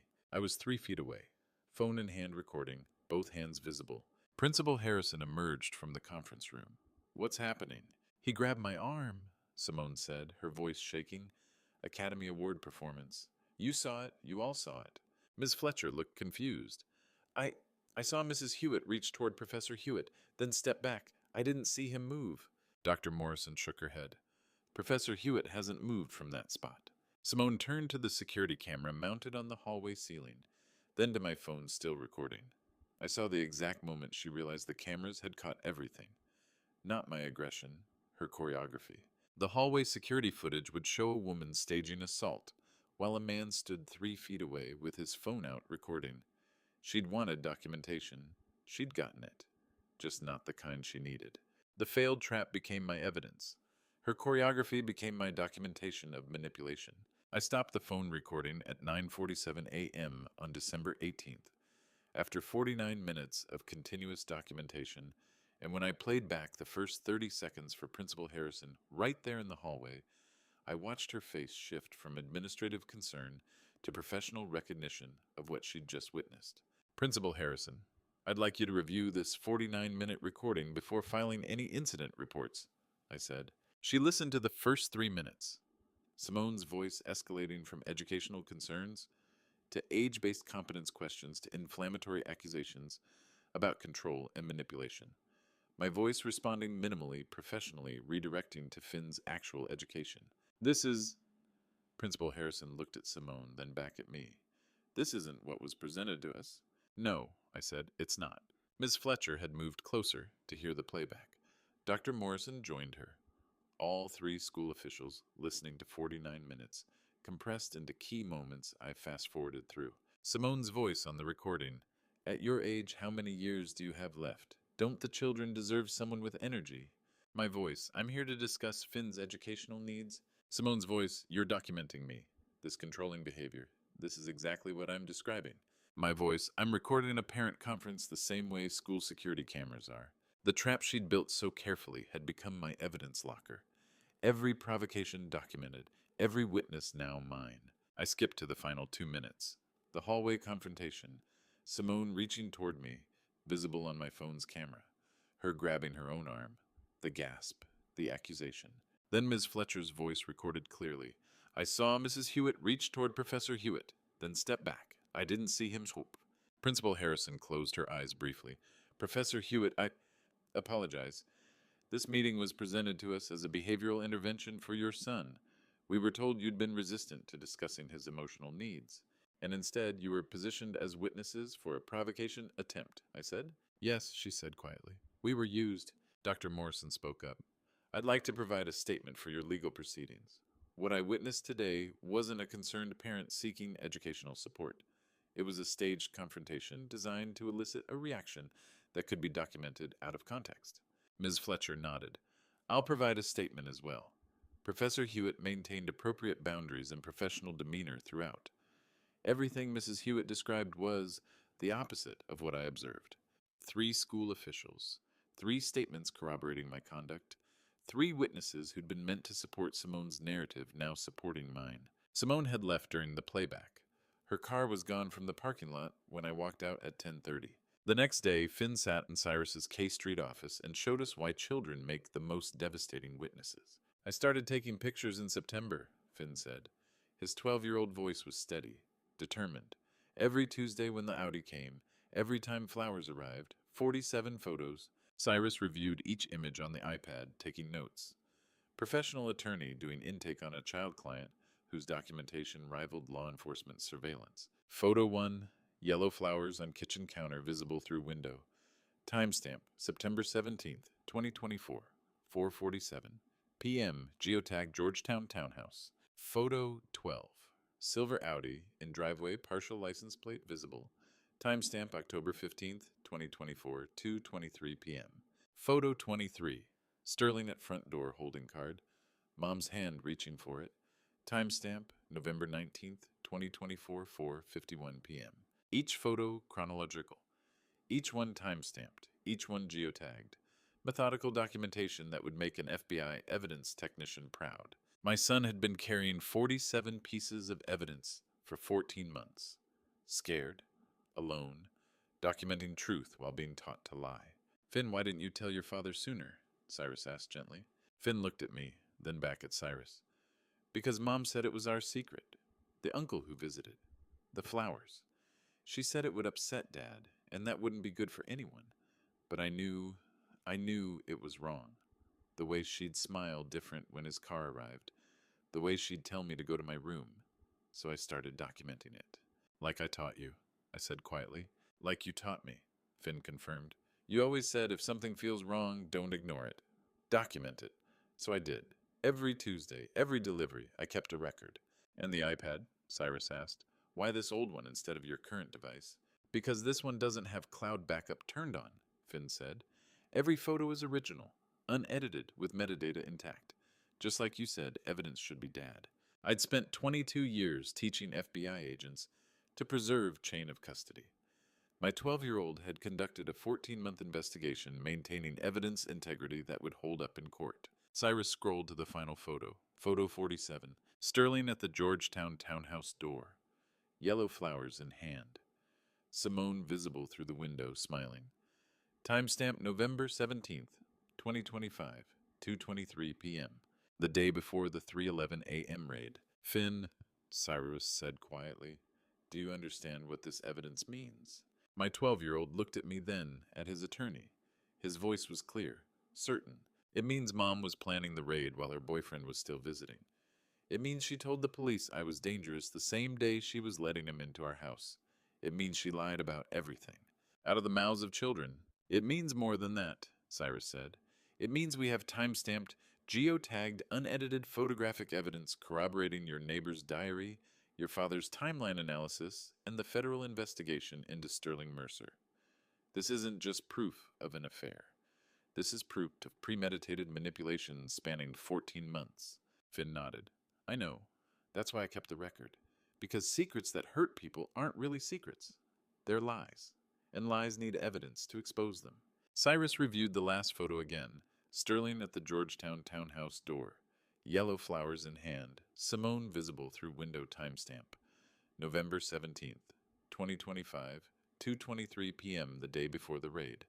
My 12-year-old had just handed us proof that while Simone was calling police about imminent danger, she was welcoming her affair partner into the home she claimed was unsafe. Finn's photos gave us proof of the lies. Simone's response proved she'd always planned to sacrifice anyone who helped her. The email arrived in Cyrus's inbox at 11:47 p.m. on December 20th with the subject line, Draft Do Not Send. and a message body that began, "Sterling, I can't do this anymore," except it had been sent carbon copied to opposing counsel, and the metadata showed it was sent from Simone's phone exactly 17 minutes after I'd filed Finn's photographic evidence with the court. Cyrus called me at midnight. She activated Plan B. "The insurance folder," I said. "Every word. Read this." He forwarded the email. I read it on my phone in Marcus's guest room while the rest of Georgetown slept. "Sterling, I can't do this anymore. I need you to understand what really happened. You convinced me Desmond was dangerous. You said we needed evidence to protect the children. You said the custody trap would work, that the protective order was necessary. I was vulnerable after years of his emotional manipulation. You exploited that vulnerability. You controlled the finances. You orchestrated the timeline. You positioned yourself as my savior while making me dependent on your guidance. I trusted you, and you used me. I want out. I need help getting away from both of them." 17 minutes. She'd waited exactly 17 minutes after we filed Finn's evidence to deploy the backup plan she'd created in September. "That's not panic," I said. "That's premeditation." "She's throwing Sterling under the bus exactly as planned," Cyrus confirmed, "positioning herself as his victim instead of your betrayer. If we hadn't found the insurance folder in Keith's surveillance, this would look like a frightened woman realizing she'd been manipulated by her affair partner. She'd planned this in September. The insurance folder, the backup betrayal, even her accomplice was expendable. But we did find the folder," I said, "which means we know this email was written months ago. We have the creation date, September 15th, 2 days before the affair started." "Exactly," Cyrus said. "She's activating evidence we can prove was fabricated before the relationship began. It's not a confession. It's a performance. And the metadata will show that." "So let her perform," I said. "Let her activate the whole insurance strategy. Every false allegation against Sterling becomes proof she's capable of manufacturing false allegations against me." "That's the plan," Cyrus said. "But there's something else you need to prepare for. The preliminary custody session is December 22nd, 2 days from now. She's going to bring everything she has left." "So am I," said. The D.C. Family Court preliminary session room was smaller than I'd expected. Judge Carlisle presided from a desk rather than a formal bench. 20 years on family court had taught her to read manufactured evidence and recognize performance. Professional protocol required she hear all presentations before judgment. Simone sat with her attorney, Keith Rawlings, at the plaintiff's table. I sat with Cyrus at the defendant's table. December 22nd, 9:30 a.m. 34 days since the 3:11 a.m. raid. Keith Rawlings stood. "Your Honor, we'd like to present audio evidence recorded by my client that demonstrates Professor Hewitt's fitness concerns." Judge Carlisle nodded. "Proceed." The audio began playing through the courtroom speakers. My voice, clear, unmistakable, saying words I'd never spoken in sequence. "Simone doesn't understand what's required. The children need structure she can't provide. I've spent 22 years studying behavioral control. I know as Kegley how to maintain authority. The custody arrangement needs to reflect reality. She's not capable of the level of oversight necessary. This isn't about fairness. It's about maintaining the family structure I've built." 3 seconds. That's how long it took for everyone in that courtroom to believe I'd lost my children forever. The audio continued, my voice describing manipulation strategies, discussing financial control, outlining custody tactics. Each statement damning, each one perfectly edited from different contexts to sound like confession. Judge Carlisle's expression changed, the professional neutrality shifting to concern. Cyrus went silent beside me. No objection, no interruption, just listening. Opposing counsel. Keith Rawlings smiled. Simone's face showed carefully performed concern. The worried wife, hearing her husband's true nature, revealed. The audio ended. Silence filled the courtroom. Judge Carlisle set down the transcript she'd been following. "Mr. Redmond, do you have a response to this recording?" Cyrus looked at me. I nodded. The silence stretched. 3 seconds, 5 seconds, 7 seconds. Keith Rawlings' smile widened. Judge Carlisle waited. Simone maintained her performed concern, but I saw the satisfaction underneath. She thought this was checkmate. Audio recording of my voice saying exactly what she'd been alleging for weeks. No coach could teach someone to fake my vocal patterns. No witness coordination could manufacture this evidence. Except it wasn't my confession. It was my lectures. Clips from my Georgetown seminars on recognizing coercive control. statements from FBI training sessions on manipulation tactics, sentences from my book about behavioral architecture, all edited together to sound like admission of guilt. Cyrus understood why I'd stayed silent, why I'd let the audio play without objection, why I'd sat through 7 seconds of courtroom belief that I'd lost everything, because manufactured evidence only works if you can't prove it was manufactured. And Simone had just played audio clips from sources I could document with timestamps, video recordings, and hundreds of witnesses. Judge Carlisle set down the audio transcript, looked at me with the expression I'd seen on interrogation subjects when they realized the evidence was overwhelming, and asked Cyrus if we had any response to the recording. The silence stretched. Opposing counsel's smile widened. Simone's face showed carefully performed concern. Everyone in that courtroom believed the audio had destroyed me. They were about to learn why I'd let her play it. Cyrus stood. The 7-second silence ended. Cyrus clicked the first email open on the courtroom screen, and Simone's subject line filled the projection Plan B, Insurance. The timestamp read August 2024, 14 months before she filed for divorce. Your Honor, Cyrus said, the audio recording you just heard consists of edited clips from Professor Hewitt's Georgetown lectures and FBI training seminars. We can provide full source videos with timestamps proving every statement was taken out of context. But before we address that fabrication, I'd like to present the actual evidence. He opened the insurance folder Keith had found during federal surveillance.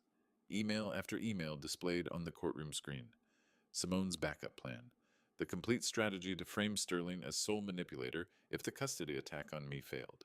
This folder was created September 15th, 2024, Cyrus said, 2 days before the first documented affair contact between Mrs. Hewitt and Mr. Sterling Mercer. Every email, every allegation, every witness statement was pre-written before the relationship began. Judge Carlisle leaned forward. Keith Rawlings half stood, then sat back down.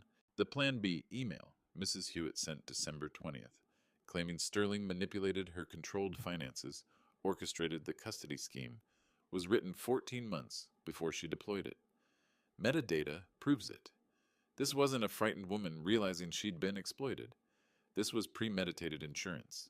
Cyrus played the next piece, audio from Simone's December 14th studio gathering. 97 minutes compressed to key moments. Simone's voice through the courtroom speakers. When they ask about specific incidents, keep it vague. Pattern of behavior, not he did X on Y date. Rebecca, try again. More concerned, less angry. You're worried for me, not against him. Judge Carlisle's expression shifted from skepticism to comprehension. Witness coaching, Cyrus said, recorded during federal surveillance of Mr. Sterling Mercer's financial crimes investigation, 4 Georgetown mothers receiving scripted testimony. I remembered finding that folder at 2 a.m. in September. The moment I'd understood everything was premeditated, the rage giving way to cold calculation about documentation. Cyrus displayed Vera's diary next. 14 months of meticulous timestamps. Every Tuesday afternoon. Every Thursday visit. 62 entries total documenting Sterling's car arriving during my teaching hours. Neighbor documentation corroborating affair timeline, Cyrus said, cross-referenced with Professor Hewitt's teaching schedule. Perfect pattern exploitation. Then Finn's photos. 47 images displayed chronologically on the courtroom screen. Yellow flowers, silver Audi, Sterling at the door. Each one timestamped, each one geotagged. Finn sat in the gallery next to Indy, both watching their mother's case dissolve. Child witness evidence, Cyrus said quietly. 12-year-old conducting 14-month documentation while being taught to keep secrets. The final photo, November 17th, 2025, 2:23 p.m., Sterling Mercer at the Georgetown townhouse the day before. Mrs. Hewitt called police claiming imminent danger.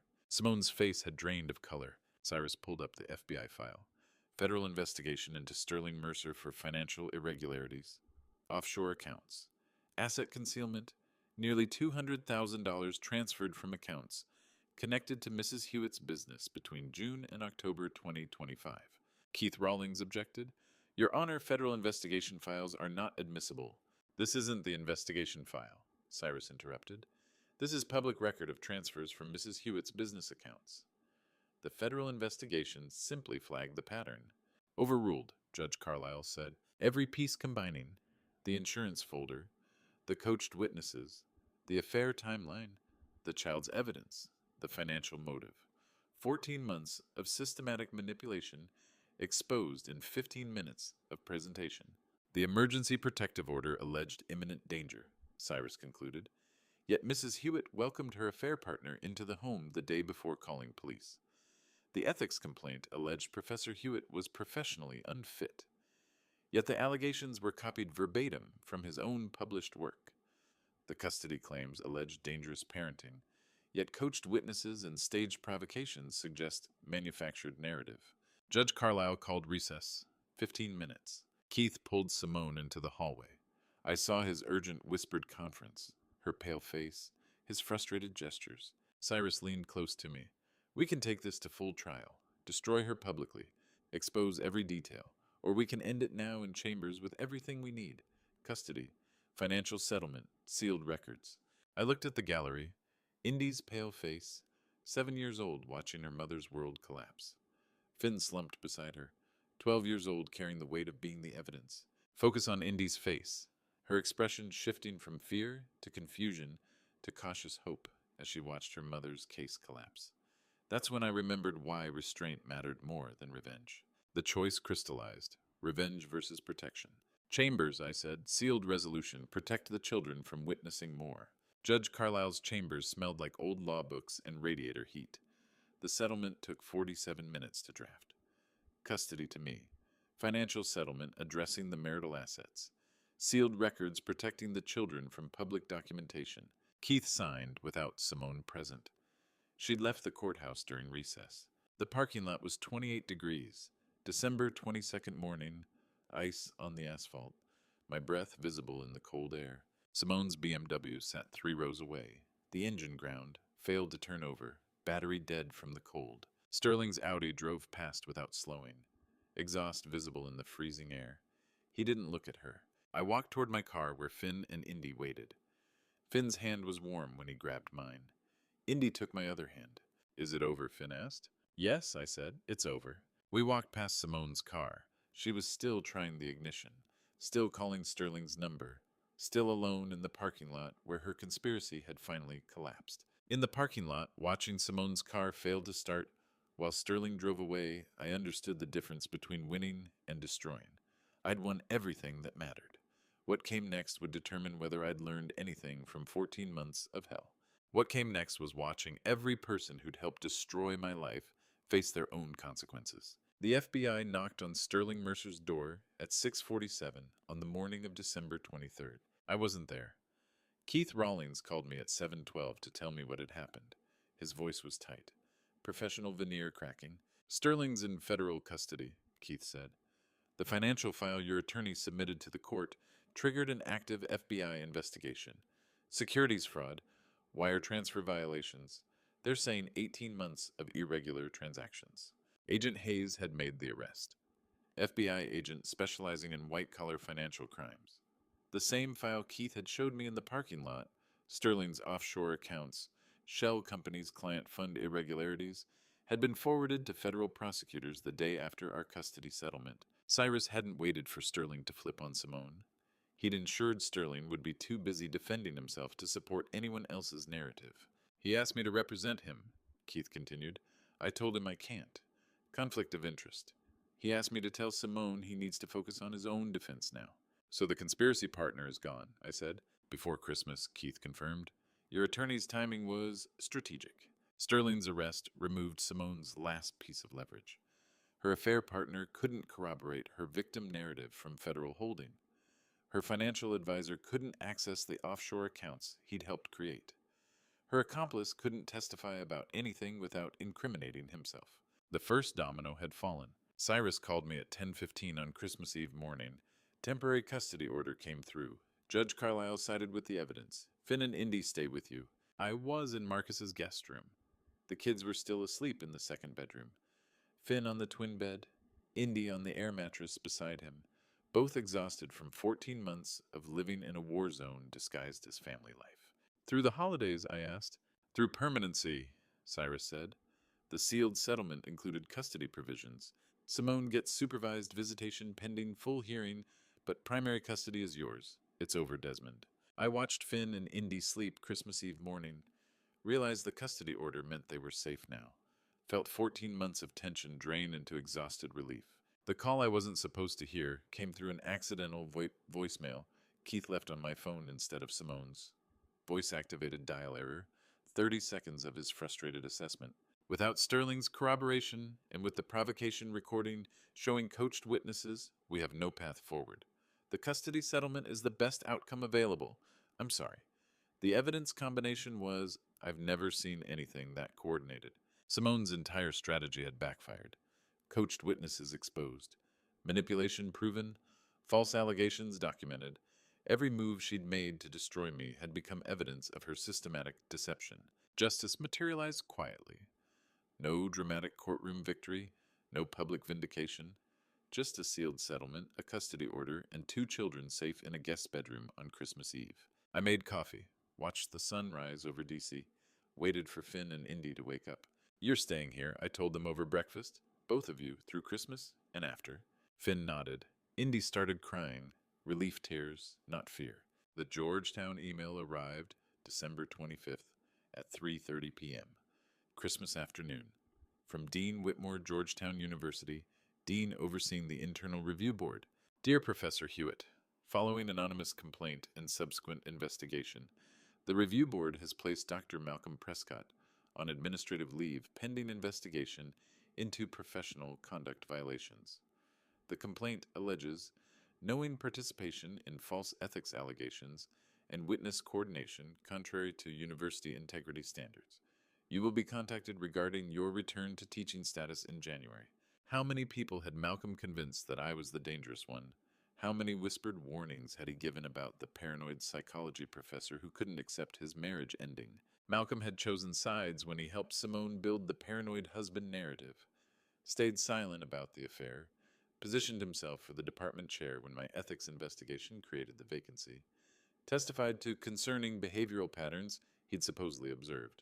Now he was learning what happens when you weaponize professional reputation for career advancement. The text from Malcolm came 20 minutes after the dean's email.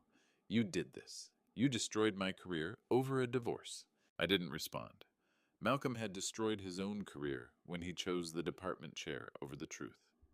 When he saw Simone's affair starting in September 2024 and decided silence served his interests better than friendship.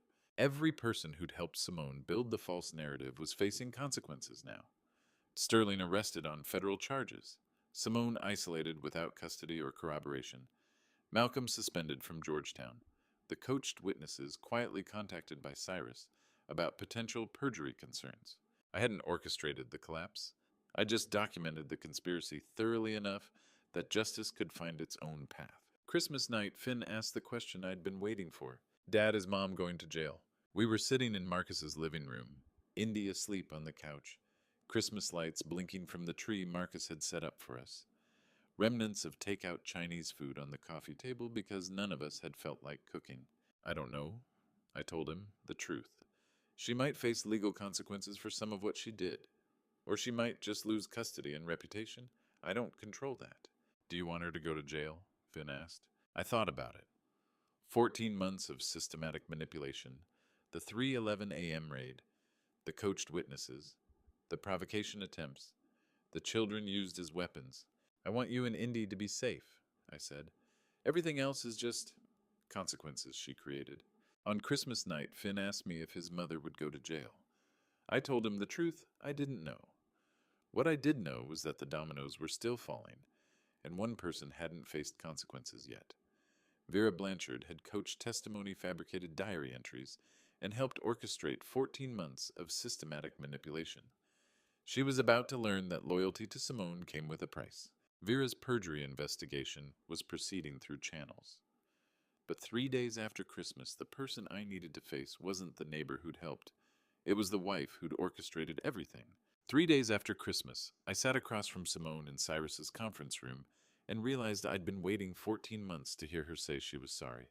The settlement meeting was scheduled for 2 p.m. on December 28th. Final asset division, custody agreement execution, legal dissolution of everything we'd built over 11 years. Keith Rawlings sat beside Simone, looking like a man who'd lost a case he'd been certain he'd win. Cyrus sat beside me with 3 banker boxes of evidence we'd never needed to deploy fully.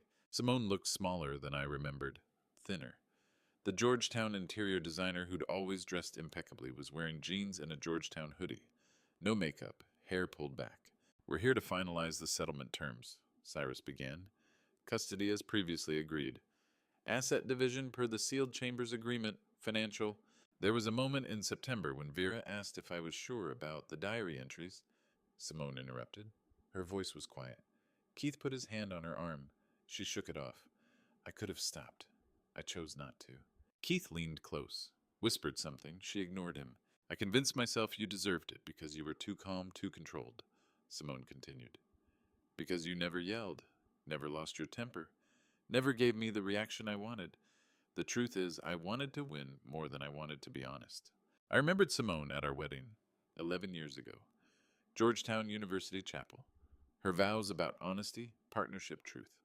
The woman across the conference table calmly explaining why she'd chosen manipulation over those vows. "You're not apologizing," I said. "You're explaining why you don't regret it." "I regret losing," Simone said. "I don't regret trying. Is that what you wanted to hear?" Keith closed his briefcase. "Mrs. Hewitt, I strongly advise you to stop talking." "Why?" Simone asked. "It's over. The settlement's sealed. I lost custody. Sterling's in federal holding. Malcolm's suspended. Everyone who helped me is facing consequences. What's left to protect?" "Your remaining assets," Keith said. "Your reputation, your—" "I don't have a reputation anymore," Simone said. She looked at me. "You documented everything. Every provocation. Every coached witness. Every manipulation. You turned my own strategy into evidence. I studied your work for 14 months, and you still won." "Because I was documenting truth," I said. "You were manufacturing it." "No," Simone said. "I was creating a narrative that should have been true. You were controlling. You were too calm. You did isolate me from making my own decisions. The problem wasn't that I lied. The problem was that I couldn't prove what I felt was true." She'd transformed from desperate victim to calculating aggressor to self-justifying narrator in 14 months, each version convinced of its own righteousness. Cyrus cleared his throat. "Unless there are objections to the settlement terms, we should proceed with signatures." There were no objections. We signed. It took 11 minutes to legally dissolve 11 years. The financial settlement meeting happened the next morning, December 29th, 10:30, about the a.m. Financial Services office downtown. Cyrus walked me through the asset division with a spreadsheet that made 14 months of warfare look like simple accounting. "The offshore accounts are frozen pending investigation," Cyrus said. "You'll recover about 60% after penalties and legal fees. The house goes to you per custody agreement. Retirement accounts divided 50-50 per DC law. Her design business equity remains hers." I looked at the numbers. The marital estate we'd calculated at $9.2 million had been reduced to $6.3 million after Sterling's transfers, legal fees, and penalty assessments. My portion, $3.8 million. "I spent 14 months fighting for this," I said. "Why doesn't it feel like winning? How do you explain to your children that you won that justice happened, when they're crying because their mother is gone and Christmas felt like a funeral?" "Because you won the war, but the casualties were your own children's sense of family," Cyrus said. "That's the cost nobody mentions in divorce court. You can win custody and lose your kid's ability to trust that love is permanent. You can win assets and lose the innocence of believing parents don't destroy each other. The victory is real. It's also hollow. Both things are true." I signed the asset transfer documents, watched Cyrus countersign, witnessed the legal execution of financial dissolution. "You did everything right," Cyrus said as we left the office. "Documented appropriately, maintained composure, protected your children from the worst of it. You should feel proud." "I feel tired," I said. That night, Finn knocked on my bedroom door at Marcus's guest room. We'd been living there for 6 weeks. Marcus kept saying we could stay as long as we needed. I'd started looking at apartments near Sidwell Friends. "Dad, Mom gave me something at the courthouse," Finn said. He held a folded piece of paper. "She told me not to read it until after everything was over." "Is it over?" "Yes," I said. "It's over." Finn handed me the paper. I unfolded it. Simone's handwriting. 3 words. They deserved better. No signature, no explanation. Just an acknowledgement that whatever she'd intended, whatever she'd fought for, whatever narrative she'd built, The children had deserved better than becoming weapons in a custody war. I looked at Finn. Did you read it? No, he said. Should I? Not tonight, I said. That night, Finn handed me a folded piece of paper. Mom gave this to me at the courthouse, he said. She told me not to read it until after everything was over. Is it over? I unfolded the paper and saw Simone's handwriting, 3 words that would haunt me through New Year's. They deserved better. The house was quiet for the first time in 14 months. The kind of quiet that meant safety instead of dread.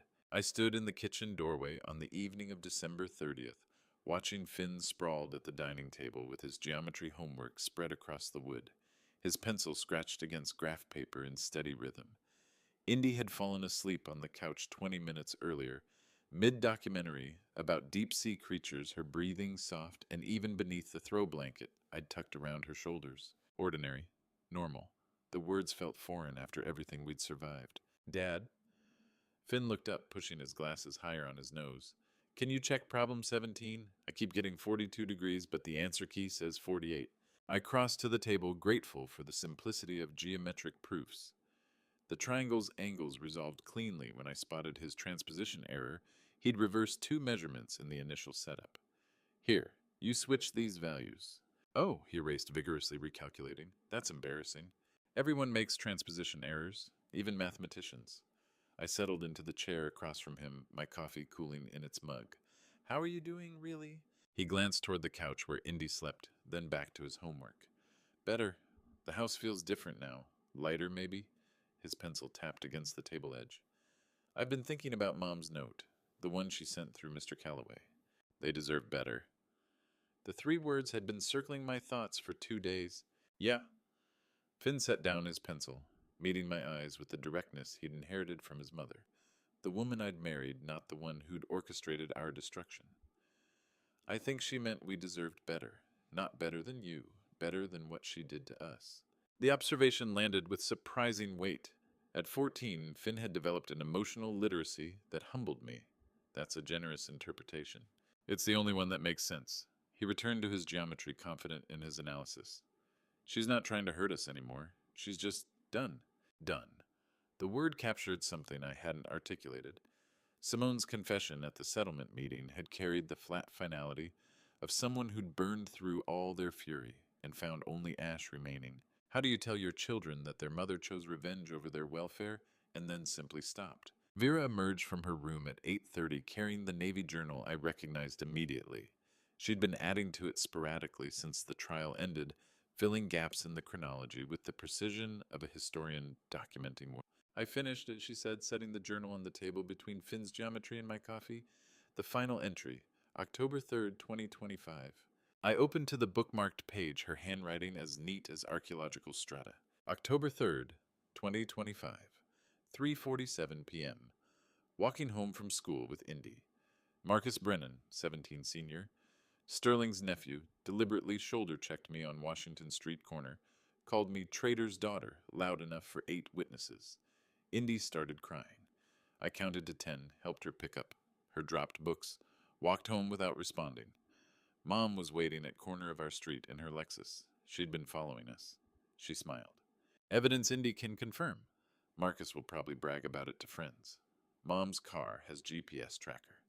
Cyrus can subpoena if needed, though he won't need to. This was the provocation she'd been engineering for 3 weeks, waiting for me to snap. I didn't. Conclusion. She wanted me to create an incident that would support her custody narrative. She wanted me to fail. Instead, I documented. This is my last entry. The trial is over. We won. I don't need to be a witness anymore. I can just be 16. I read it twice, my throat tight. Vera had been carrying this burden since October, maintaining her meticulous record, even after the emergency hearing, ensuring every piece of Simone's manipulation had been captured for posterity. You knew, I said quietly. Even then, you knew what she was trying to do. I've known since July. Vera reclaimed the journal, holding it against her chest like armor she could finally remove. The diary you found in the storage unit taught me how she thinks. Once I understood her pattern, everything else was just documentation. Finn had abandoned his geometry entirely, watching his sister with something approaching awe. Indy stirred on the couch, but didn't wake. What are you going to do with it? I asked, nodding toward the journal. Vera considered this, her thumb tracing the navy cover's spine. Keep it, not as evidence, as a record, so I remember that I was strong enough not to break when someone wanted me to. She was 16. She should have been worried about college applications and prom dates and whether her calculus grade would survive finals week. Instead, she'd spent 5 months building a documentary record of her mother's psychological warfare, maintaining her composure while adults twice her age crumbled. Could I have done the same at her age, or would I have shattered? The doorbell rang at 9:15, startling all three of us. Indy woke with a small gasp, disoriented. I checked the security camera feed on my phone. Cyrus stood on the front porch, his expression unreadable in the overhead light, carrying a manila envelope that looked too formal for a social call. I opened the door. Everything okay? One more thing before New Year's, he said, extending the envelope. This arrived at my office an hour ago, from Simone's attorney, marked personal and urgent. The envelope was sealed, my name typed across the front in courier font. No return address beyond the law firm's embossed logo. Behind me, I heard Vera's sharp intake of breath, Finn's chair scraping against hardwood as he stood. We'd won. The settlement was signed. The custody arrangement was filed. What could possibly be left? The envelope contained 2 pages in Simone's handwriting and a check made out to Finn's college fund for $73,000. I stood in the living room at 10:15 on New Year's Eve, the check's paper stock heavy between my fingers, watermarked and official. Cyrus had left after confirming the signature matched Simone's on file. The children were asleep upstairs. Finn and Indy in their rooms, Vera in hers, their breathing creating the soft rhythm of a household finally at rest. I unfolded the letter. Her handwriting hadn't changed precise capitals, the slight rightward slant she'd developed in law school, each word deliberate. Desmond, this isn't an apology. You deserve one, but I've learned that words I don't mean cause more damage than silence. I orchestrated everything from the moment I created the Plan B folder in May. The diary, entries the witness, coaching the financial transfers, every piece was calculated. At the settlement meeting, I told you there was a moment in September when I could have stopped. That was a lie. There were 100 moments. I chose power over honesty at every turn. The check represents what's left after legal fees and the settlement. I'm directing it to Finn's education because the children deserve better than my choices gave them. Vera's fund is separate, already established. Indy's will follow. You won because you stood still while I kept moving. I mistook your restraint for weakness. By the time I understood the difference, the evidence trail I'd created had already buried me. I won't contact the children unless they initiate. That's the only gift I have left, to give them the choice I never gave you.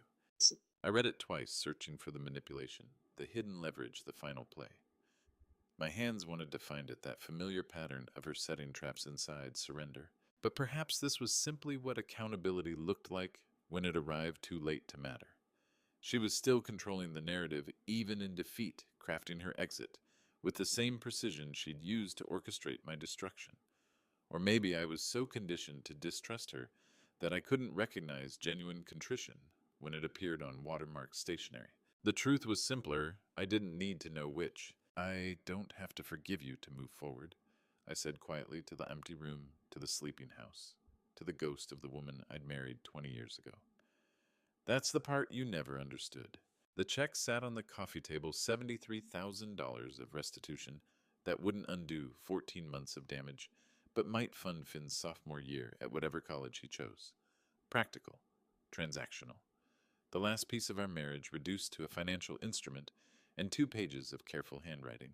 I folded the letter and climbed the stairs, pausing at each bedroom door. Finn asleep with his geometry textbook still open on his nightstand, the problems finally solved. Indy curled beneath her constellation comforter, her breathing deep and untroubled. Vera's door cracked open, her Navy journal, visible on her desk, closed, its documentation complete. Safe, in their own beds, in their own home, unthreatened. Everything else, the settlements, the legal victories, the public vindication, was just paperwork. This was the only metric that had ever mattered. At 11:47, I stood at the living room window overlooking N Street, the same window where I'd watched the world collapse. At 3:11 a.m. on November 18th. 43 days ago, though, it felt like years compressed into weeks. Outside, the street was quiet. Early fireworks crackling in the distance over the National Mall, premature celebrations from people who couldn't wait for midnight. The glass reflected my face back at me, 56 years old, grayer than I'd been in January, the lines around my eyes deeper. Behind my reflection, the room where I'd spent 14 months building cases instead of living, documenting instead of sleeping, standing firm while everything I'd built threatened to collapse. But I was still standing. The realization arrived without fanfare. The truth didn't win because it was louder. It won because I stood still long enough to let the lies collapse under their own weight. Simone had needed me to react, to shout, to make mistakes she could weaponize. Instead, I documented, waited, let her escalate while I preserved evidence with the methodical patience I'd learned profiling criminals for the FBI. You think revenge is confrontation, exposure, destruction. It's not. Revenge is standing so still that your enemy has to keep moving, escalating, exposing themselves while you document every step. It's choosing patience over volume, evidence over accusations, restraint over the temporary satisfaction of retaliation. It's understanding that lies require constant energy to maintain, while truth just needs someone willing to preserve it until the volume drops and everyone can finally hear. Simone had been running for 14 months, fabricating, manipulating, coaching witnesses, forging documents. Each action required another, each lie demanding three more to support it, the architecture of her deception growing more elaborate and fragile with every addition. I'd simply stood at the foundation with a camera and a filing system watching the structure reveal its own flaws. Patience, documentation, restraint. That's how you survive someone rewriting your story. You preserve the original until the plagiarism becomes obvious to everyone watching. My phone showed 11:58. 2 minutes until 2026. 2 minutes until I could stop counting days since November 18th and start counting forward instead. I retrieved Simone's letter from my pocket and crossed to the study, opening the file drawer where I'd kept 14 months of evidence, bank statements, witness affidavits, forensic reports, Vera's diary, the audio files that had ended the custody trial. I placed the letter on top, her final accounting joining the archive of her own destruction. The drawer slid closed with a soft click. Outside, the fireworks were starting early, amateur rockets whistling skyward from yards that couldn't wait for the official countdown. The truth doesn't need to shout. It just needs you to stand firm until the volume drops, and everyone can finally hear what was there all along. Upstairs, one of the children stirred. Indy, probably always a light sleeper, her footsteps crossed to the bathroom and back the house, settling around her movements. Tomorrow would be 2026, a new year, a new chapter. Tonight was simply the moment I stopped measuring time by the raid and started measuring it by what came next. Finn's spring semester, Vera's college applications, Indy's 8th grade science fair, the ordinary architecture of a life rebuilt from documented truth and patient endurance. I stood at the window watching N Street welcome the new year, my reflections steady in the glass, and felt nothing but quiet, earned peace. And to you listening to my story, remember this truth doesn't need volume. It needs someone willing to stand firm. My biggest mistake wasn't missing Simone's manipulation. It was believing expertise made me immune to deception. I spent 22 years profiling criminals, teaching psychology, understanding how people lie. None of that protected me from the person I trusted most. Don't assume knowledge makes you invulnerable. The people closest to you can hurt you most precisely because you trust them completely. What I learned through 14 months of fighting for my children's patience is a weapon when wielded with purpose. Documentation beats confrontation. Restraint outlasts rage. When someone rewrites your story, you don't shout louder. You preserve the original until their lies become obvious. I believe God allowed this trial to show me that truth survives when you stand still long enough for the noise to fade. The lesson isn't about winning. It's about enduring with evidence and emerging with integrity intact. I'd love to hear your thoughts in the comments. Have you faced a situation where patience proved more powerful than confrontation? If this story resonated with you, please subscribe for more stories about resilience and truth. And if someone you know needs this message, share it with them. Thank you for staying until the end. Your time means more than you know. Final note, while this story contains fictionalized elements for reflection, the lessons about patience, documentation, and standing firm are real. May you find strength when you need it most.